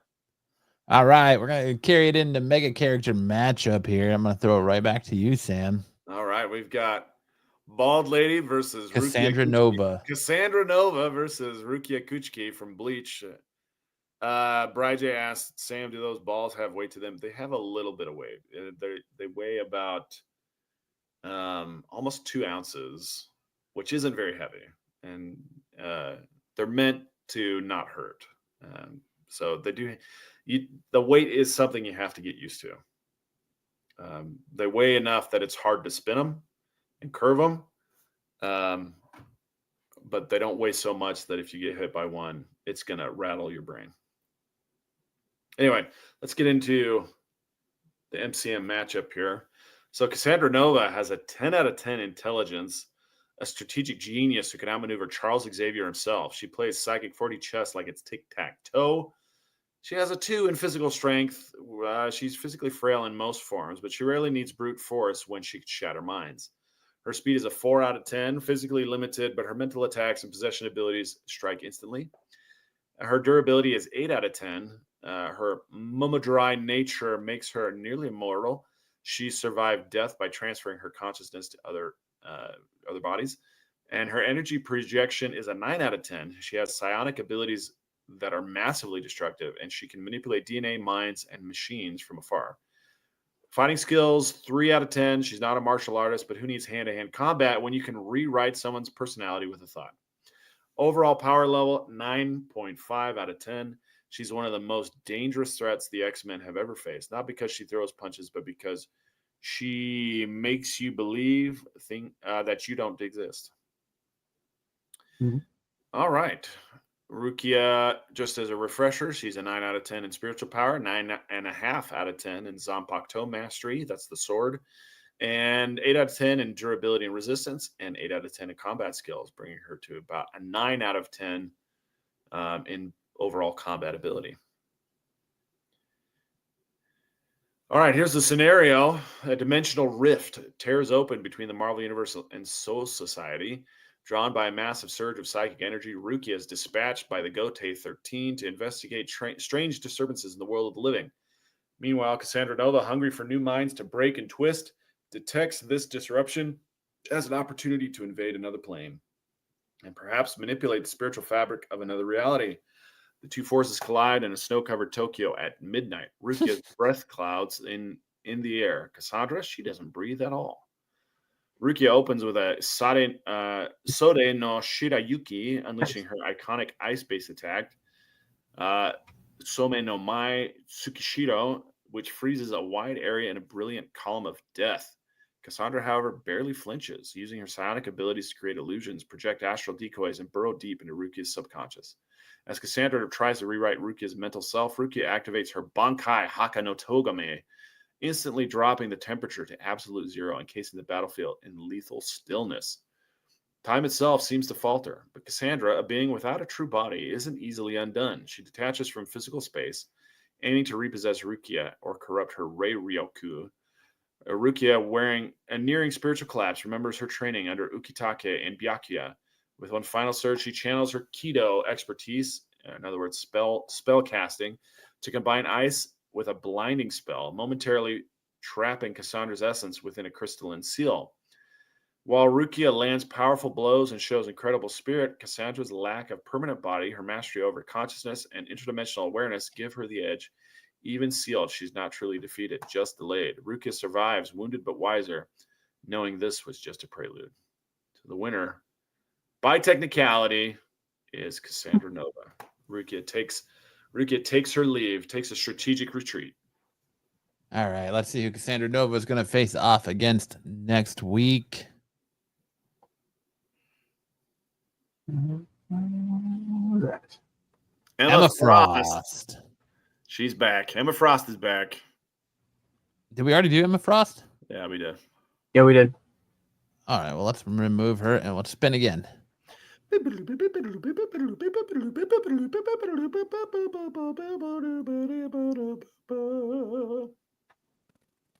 Punisher. There we go. All right. Punisher's up. Punisher will be next week. Hey, what a fitting 4th of July weekend, Punisher. What a fitting combination. All right, and that brings us into our best and worst covers of the week.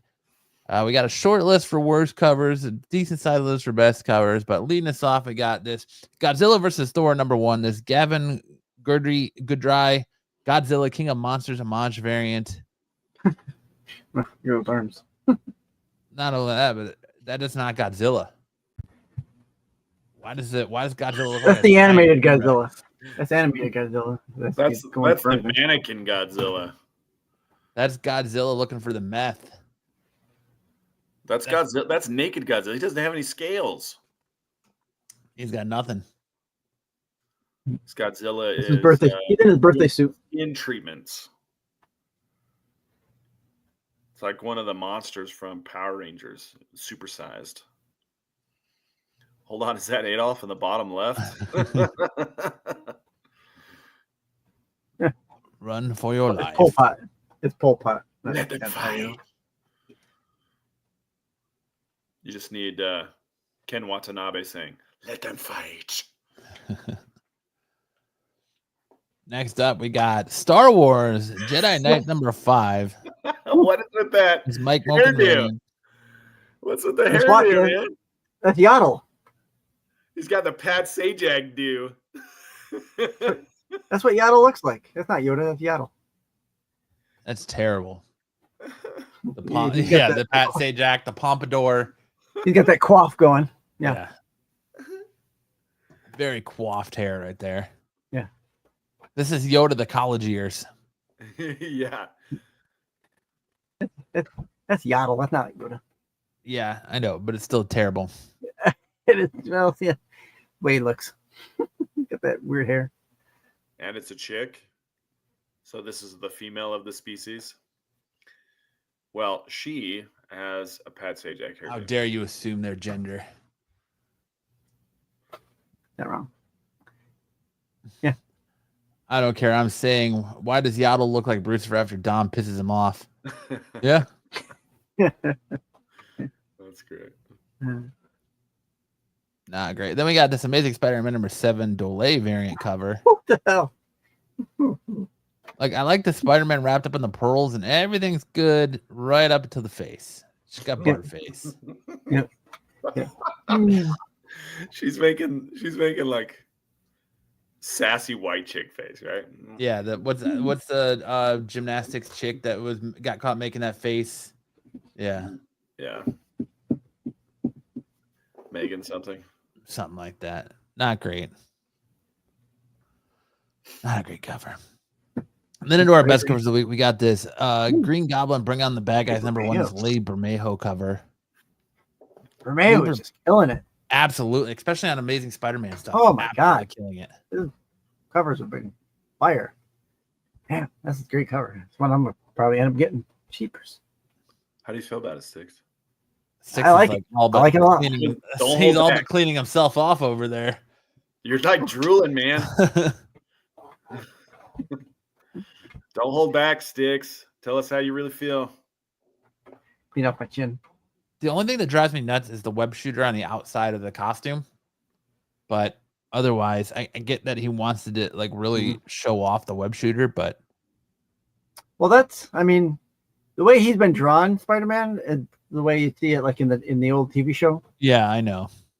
And that's how his shooters were. They were on the outside. I know.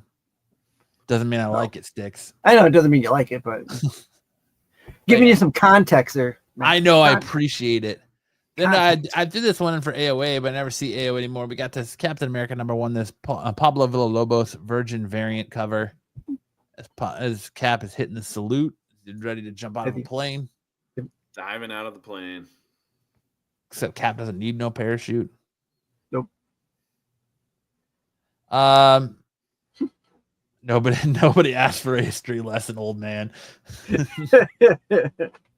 I don't know if there's a virgin for that cover. There might be. But then we got this Godzilla versus Thor number 1 Clayton Crane variant cover. Now that's what Godzilla should look like, Sticks. That's a much better. I agree with that. I do agree. That is a great cover.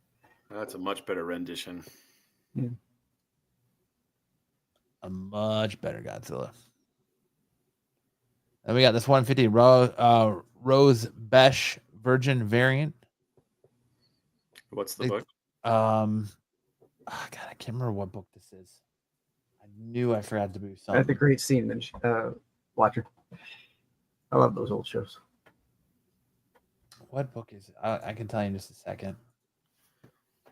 Is it supposed to be Emma Frost? Yeah. Yeah, I believe so. It is X-Men Hellfire Vigil number 1. 1 in 50 is that book. Then we got Birds of Prey 23, the Surge Acuna cardstock cover. I think the Batgirl cover's badass. Cassandra Cain. She's got a gimp mask. Yeah, that's the Cassandra Cain Batgirl. Looks like she's frowning. Look at those. Look at those pouch details. Did Steve Englehart draw this? No. No. Why do you? Oh, because of the gimp. Listen. I'm technically not an educated person. Listen, those are like Rob Liefeld quality pouches right there. All right. Sure. Get the hell out of here with that shit. Sorry, Rob. Trying to give you a compliment and make you relevant again, but I apologize. Calm down, Rob. And then we got this Mark Spider-Gwen Ghost Spider number 15. Does Matt still have to Google now? Sometimes. I haven't had to Google in a while, but we also haven't had a guest on in a while. So, Yeah. Should probably get back to doing that. Well, I fired that guy. He's not too happy with me. We can find other means, but it's a good Spider-Gwen cover right there. And then we got Grim 23, this 1-in-20 Boom 20th anniversary variant Panozin cover. Panozin is another one that's been killing it lately too. But is this Red Riding Hood? Is that who this is? No. She's got like I'm not reading like Grim. Blood Scythe. Yeah. I did just show a Gimp mask. I know. It's not Englehart though. Like I don't need to run from every Gimp I see. I hate every Gimp I see. Then speaking of Libramejo, we got this Libramejo Black Cat variant. Crushing it. He's crushing it. That's stellar. It is very good. Breathtaking cover. It just sucks that the interiors are going to be fucking John Romita Jr. It sucks. Did you see Sticks? I know you're the one that uploaded those, Rob Liefeld. Speaking of those, did you see where he went on his rant comparing Greg Capullo and John Romita Jr.? He literally had the audacity to was say it this week? Because I haven't watched his videos this week. I usually watch him. He literally had the audacity, to say that Greg Capullo and John Romita Jr. have the same art style. It's like, okay. No. And then proceeded to make fun of John Romita's blocky art style. That sounds like Liefeld. He's got shit style. The other guy has shit style too. The Watcher said that's crazy when he said that. Yeah, exactly. Capullo is like amazing right now. It has been for years, and Romita is kind of on the downslope. To compare their art, I can say Capullo actually understands anatomy. Rob doesn't, and John Romita Jr. just thinks everyone's Cro-Magnon. Everyone's got Cro-Magnon forehead. Rob Liefeld thinks everyone should look like him. Yeah. And have no feet. Capullo has good taste in women, right? Yeah. Yes. But Vermejo in the document. Vermejo's killing it. And then for my Don't Mind Me, Just Ate Taco Bell, we have this Resurrection Man Quantum Karma 4 Mike Perkins cardstock cover. I think this is like just every version of Trapped in Hell after eating the No Nachos Belgrande at Taco Bell. Okay, the backgrounds give like Mega Man 2 vibes. You got Metal Man and Woodman and whatever. But he looks like a cross between the Harry Potter villain dad and Raiden from Mortal Kombat. I think this is more of the. Have you seen the? I'm surprised you didn't pick that news story. The people getting put in the hospital after eating the new Fuego meal at Wendy's. Oh, what? Yeah, you didn't see that? Yeah, they've got that new Fuego meal that comes with like Taki on everything, and like Taki dust. Yeah, on a burger, and you actually get like a bag of Takis and all that, and it's like supposedly putting people in the hospital with indigestion or what? Yeah, for being too spicy. That stuff's not spicy. The Fuego. It'll make you poop fire. But Buffy says, yet Liefeld thinks everyone has 257 more muscles in their body than they actually do. Yeah, it's true. Well, it's prescriptive. He wants them to have those. But yeah, I like Mega Man Resurrection Man. Sticks said, be right back. Gotta go poop. Bye, Sticks. Sticks is like, oh yeah, Takis.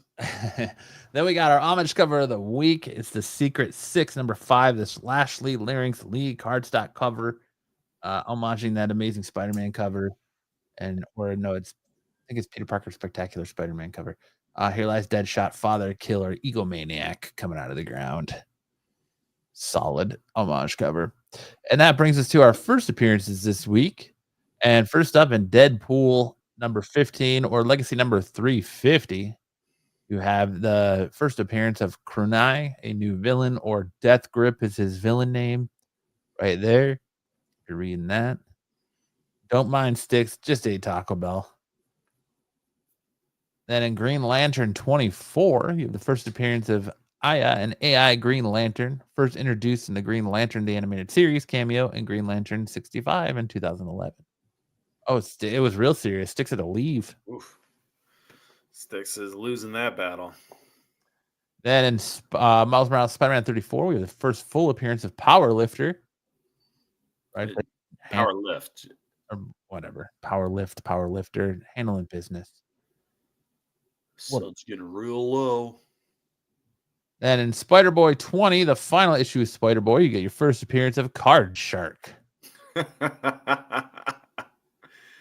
That's a shark wearing poker clothes. Yep. That's great. And that brings us to my comic book picks of the week. Interesting one. My first pick of the week goes to this Ultimate Spider-Man 18. War rages on in New York City. Black Cat enlists Richard Parker's aid in the Sinister Six turf war, and Spider-Man gains a surprising ally. This has been a really, really good book. If you're not reading the Ultimate stuff, this is by far my favorite Ultimate book. It's interesting that Richard Parker has the Venom symbiote in this book. It's been an absolute fun read as well. Then we move into Martian Manhunter number 4. Hot Martian in the City. You wish they put a new writer on Miles? Why? You don't like the writer on Miles? In a heat wave in Middleton, as temperatures run hot all over the city in the white hot heat. Normally, minor conflicts between neighbors turn deadly at the drop of a hat. Can John Jones and the Martian cool things down before Middleton erupts into chaos? This is them continuing their hunt for the White Martian, as the White Martian is starting to corrupt everyone. This book is an acid trip. It's a really good read. The art in it is really good. I've been enjoying that too. Then we have Spider-Man and Wolverine. If you're not reading Spider-Man and Wolverine, man, you got to get on this. This book right here is just two like rage-baited heroes in Spider-Man and Wolverine just absolutely fighting it out. Last issue, we learned at the very end of it that Wolverine is responsible for the death of Peter Parker's parents. Brian J. Sticks, did you wash your hands? Everyone was saying you ate Taco Bell and crashed out, Sticks. No, Spider-Man I vs. was, Wolverine. You read that right. It was bonkers fun. You reminded me I had to upload something to the videos. So. Oh. The inaugural issue surprise leads to this throwdown for the age of Spider-Man versus Wolverine. What terrible revelation could possibly pit Peter Parker against Logan for all the marbles? Not mind control, not an illusion, and you'll have to read it to experience it. It is just a drag out smackdown between a rage-fueled Spider-Man and a rage-fueled Logan. And the art is just bonkers, and it is an absolute fun read. 2 issues in, this is a killer book. Then we get into Huck. Huck is going to be the next big Netflix project from Millar World. So if you got the first series of Huck, be on the lookout for that. Huck is a superhero that has the ability pretty much, he's like Superman, but he's just trying to help people, and he pretty much has the ability to track down others with powers. Huck, his mother, and this mysterious doctor with the keys to their past go on a road trip to find the first of the other secret superhumans who have been hiding around the world. Unlike Huck, this first one is an assassin and uses his abilities to make money. So it's been a fun read. I love the first Huck. It was done on Image and then switched for this new series to Dark Horse. And Huck is a fantastic book. If you're not reading it, definitely check that out. And what was probably one of the better books this week, this News from the Fallout. In 1962 Nevada, a nuclear bomb test goes horribly awry and unleashes a contaminant into the atmosphere that turns people rotten. Otis follows a private in the U.S. Army who is present for the test and is the only one known survivor, flees a secret army base in search of safe haven, but does such a place exist? The art style in this book is interesting because it's very much like the cover, but when I'm reading it, it felt like you're rating it through like, I don't know what they call them, but like I call them fallout shadows. So like the image of what's there that's left on like a wall that's in like black after a nuclear bomb goes off. Blast shadows. Blast shadows. So it kind of feels like the story is being told in blast shadows. And it is like this army group is at the nuclear bomb. The nuclear bomb goes off. This one guy survives and he makes it to the town. And it feels like they get turned into like zombies or monsters and they're chasing him. It was a quick read, not a lot of words. The art is very dark and gritty. And like I said, it feels like those fallout shadows or blast shadows. And it was a lot of fun. I'm interested to see what goes on in issue 2. But that was it. Now we get into our new segment weekly, the OnlyFans, superhero OnlyFans. This week we're starting off with Storm's OnlyFans page. Weather Witch, try Weather Queen, controlling the forecast and the flow. Omega level mutant, goddess level thirst trap. It's a swimsuit from a variant cover. Stick around for the storm, stay for the storms. Call me the gift of the wind and see if you can handle it. She's only charging $4.99 a month for her pictures. Clouds are rolling in, making the bad weather look good. Get an umbrella. Her videos, white-haired winds, upper body workout, build arms worthy of a queen. Gusty moves included. Your swimsuit variant challenge, recreating all of the 2023 Marvel swimsuit covers and you. Shocking and dethroning, electrifying sights for a goddess, soaked, not required. Life's a beach, gal, and you own the skies. Auto DM reply, out making weather changes. Tato sweetheart, would you subscribe to Storm's OnlyFans page? This is the Halle Berry version. TK says no. What? Joe was the one who recommended it. I'm going to say...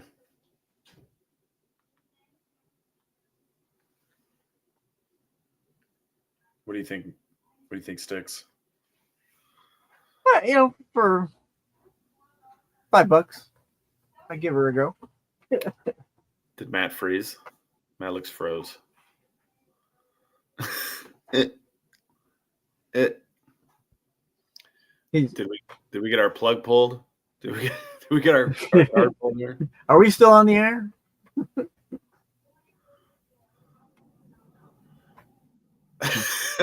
Okay. Oh, Matt. Uh-oh. I need to remove you, Matt?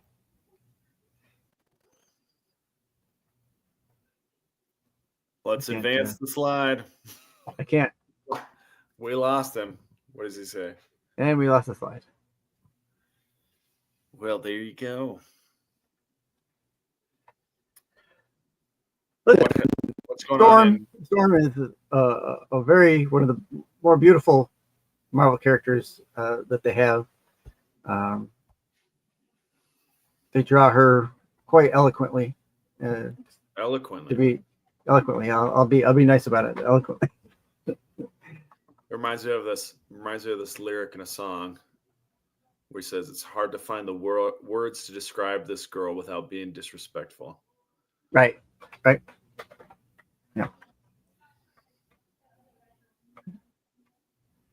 Damn, she's a sexy chick.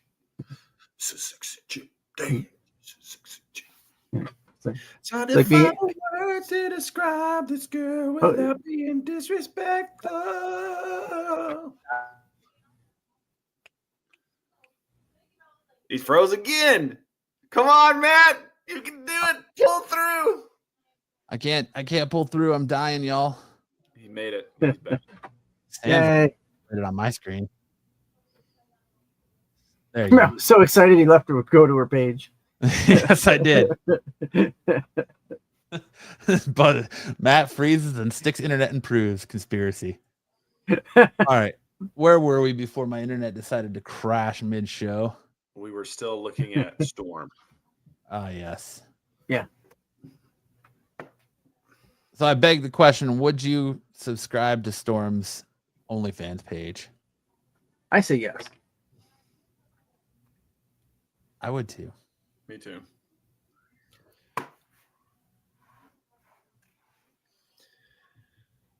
It's hard to find the words to describe this girl without being disrespectful. Gunn just did an interview with CBR and asked if Batman will have trunks. He said, we haven't even worked on that yet. We'll never say never.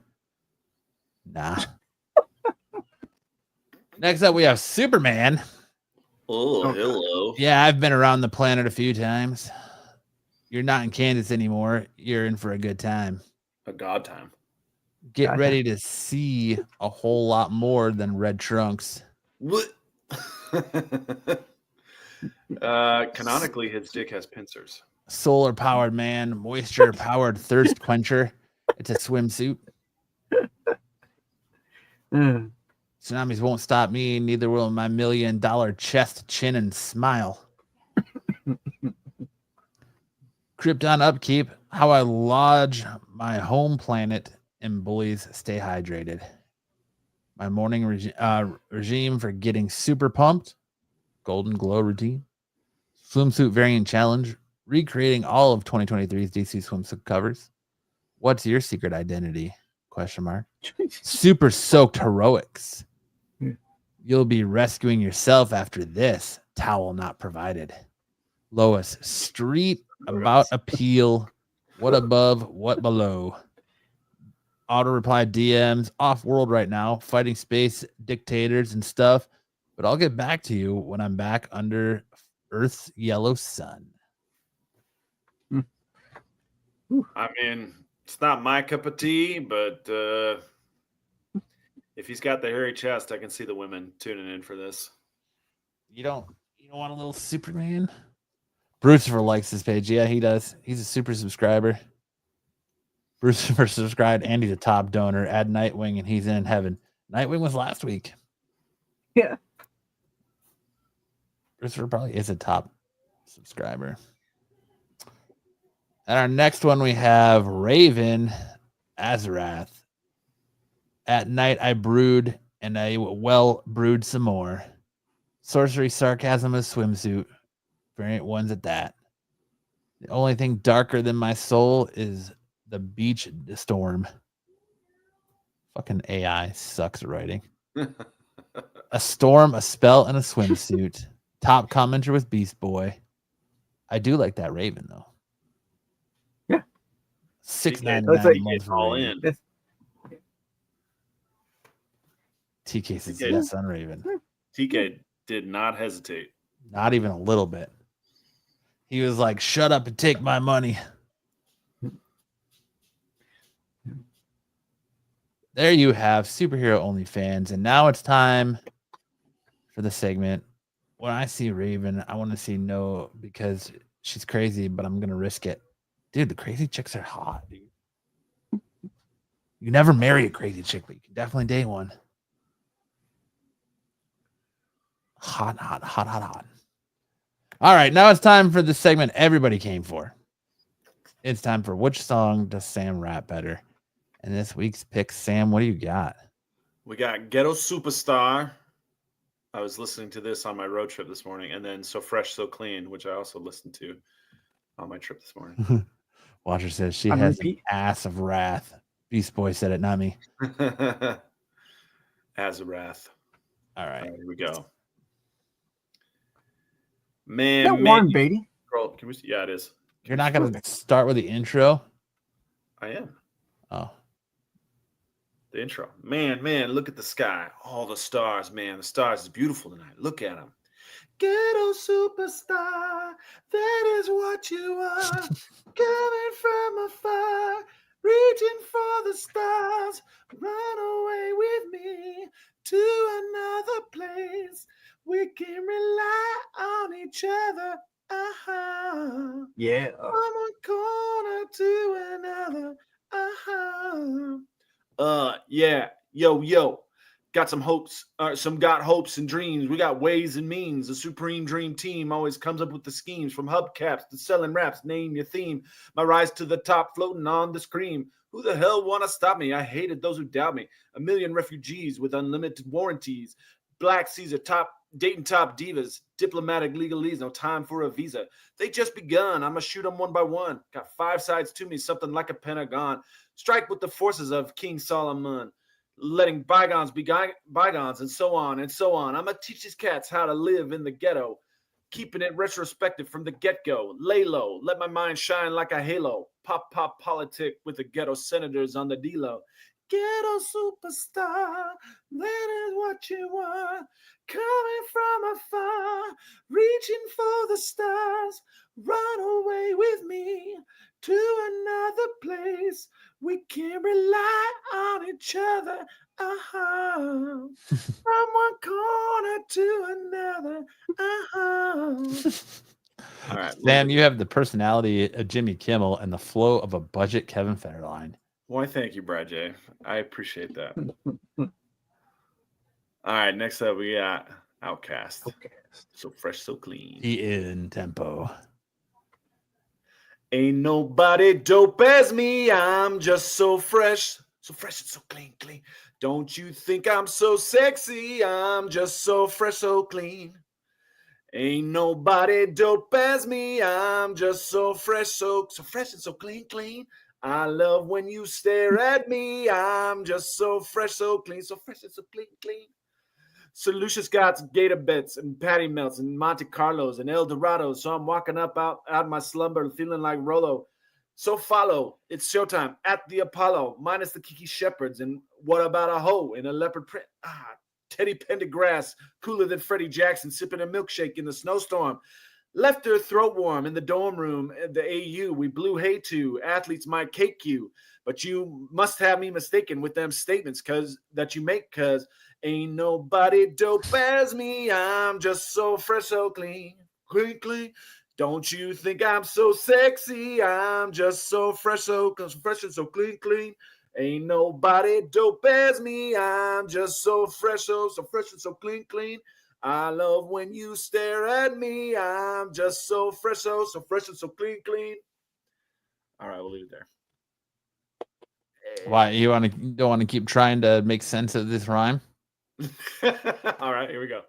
Canary yellow 7.9 Seville is on display. My bongo hooked it up. Omar gun dipped my ribs today. So I can ride it out to the honeycomb hideout. I'm going to show you how to wild out like Jack Tripper.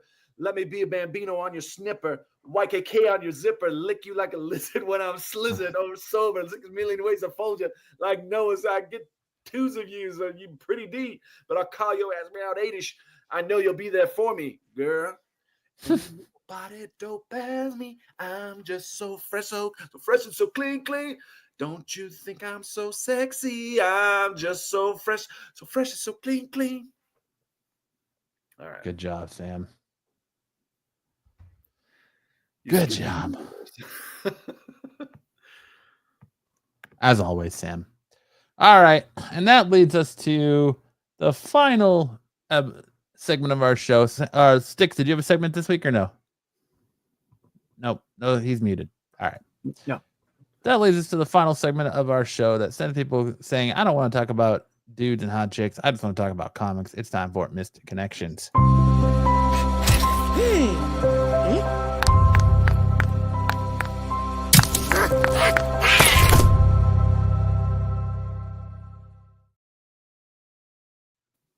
All right.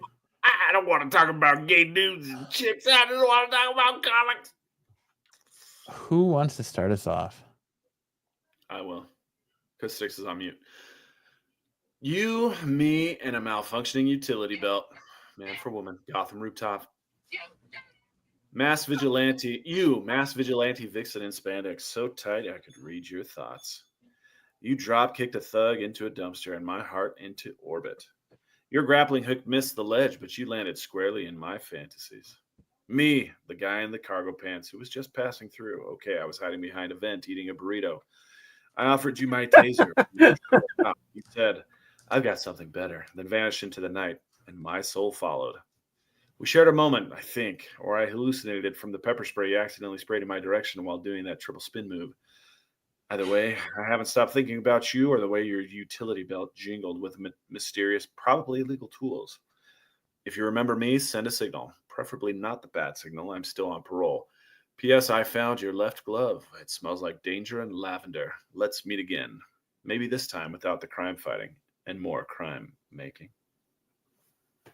Ooh. Wow. Where'd you get this one? ChatGPT. Yeah, I knew it. They're all ChatGPT superhero ones this week. All the hallmarks. Yeah. Title: Green spandex, red hair, zero chill. Man for woman, Metropolis crosswalk. Woman for man. Okay.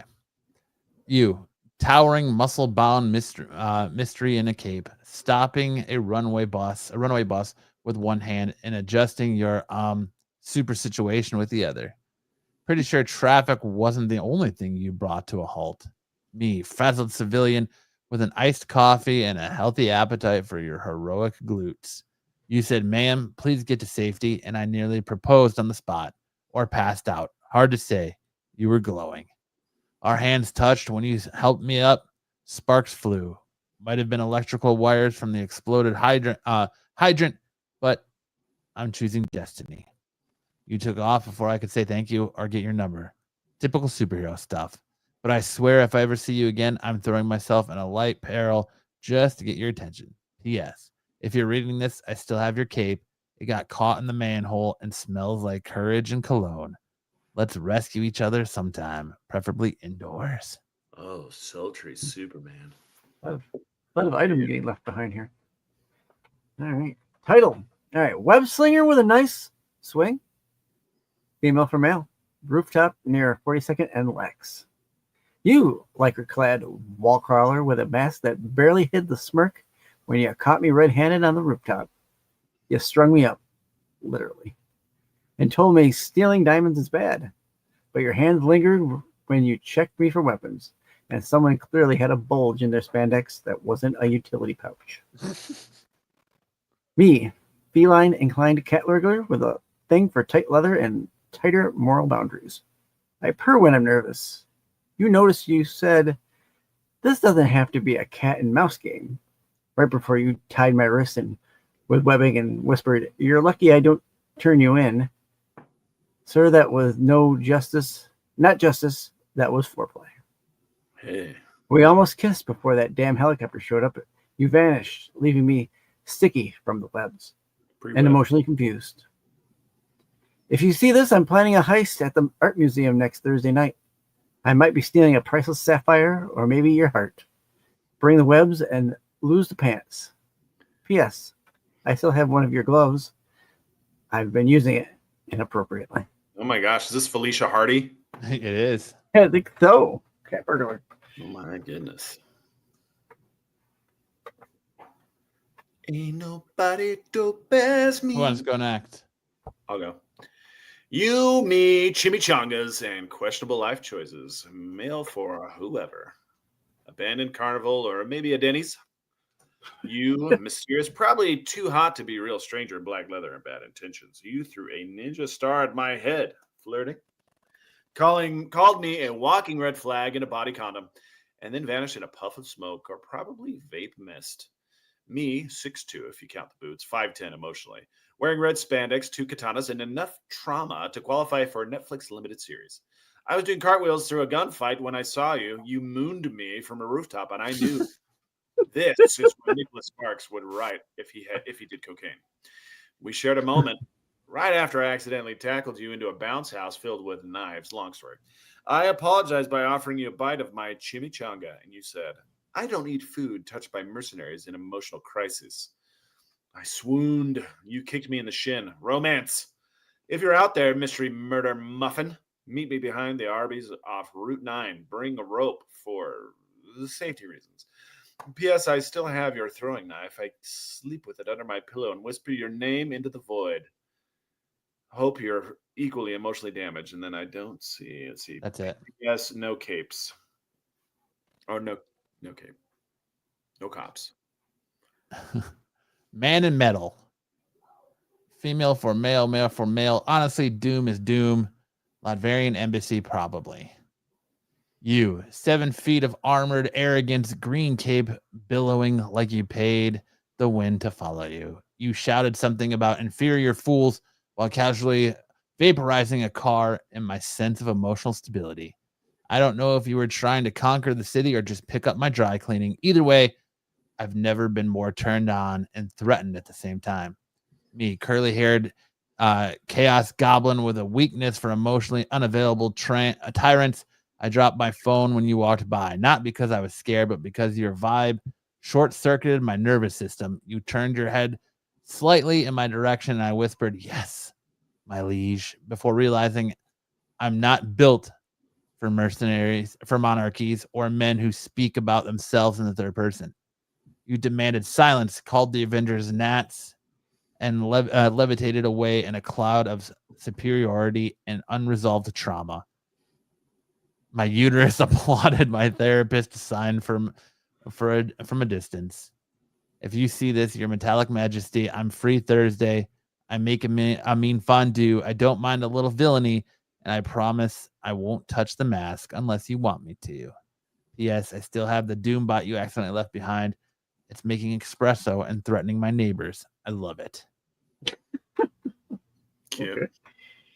Okay. This is spot out of me and Kyle talking about potentially having ChatGPT make superhero misconnections. I like it. So I thought it'd be a fun thing to try. Yeah. Oh, I like it. But all right. Chappie Chi is doing Styx's voice. Yeah. Sticks in the holograms over here. But that's it. That's our show for this week. I hope you guys have a great weekend. Make sure to check out tomorrow night the Star Wars show. Make sure to check out Peach Shorts all throughout the week. Make sure to check out Styx on Tuesday night over on his channel for the Doctor Who show.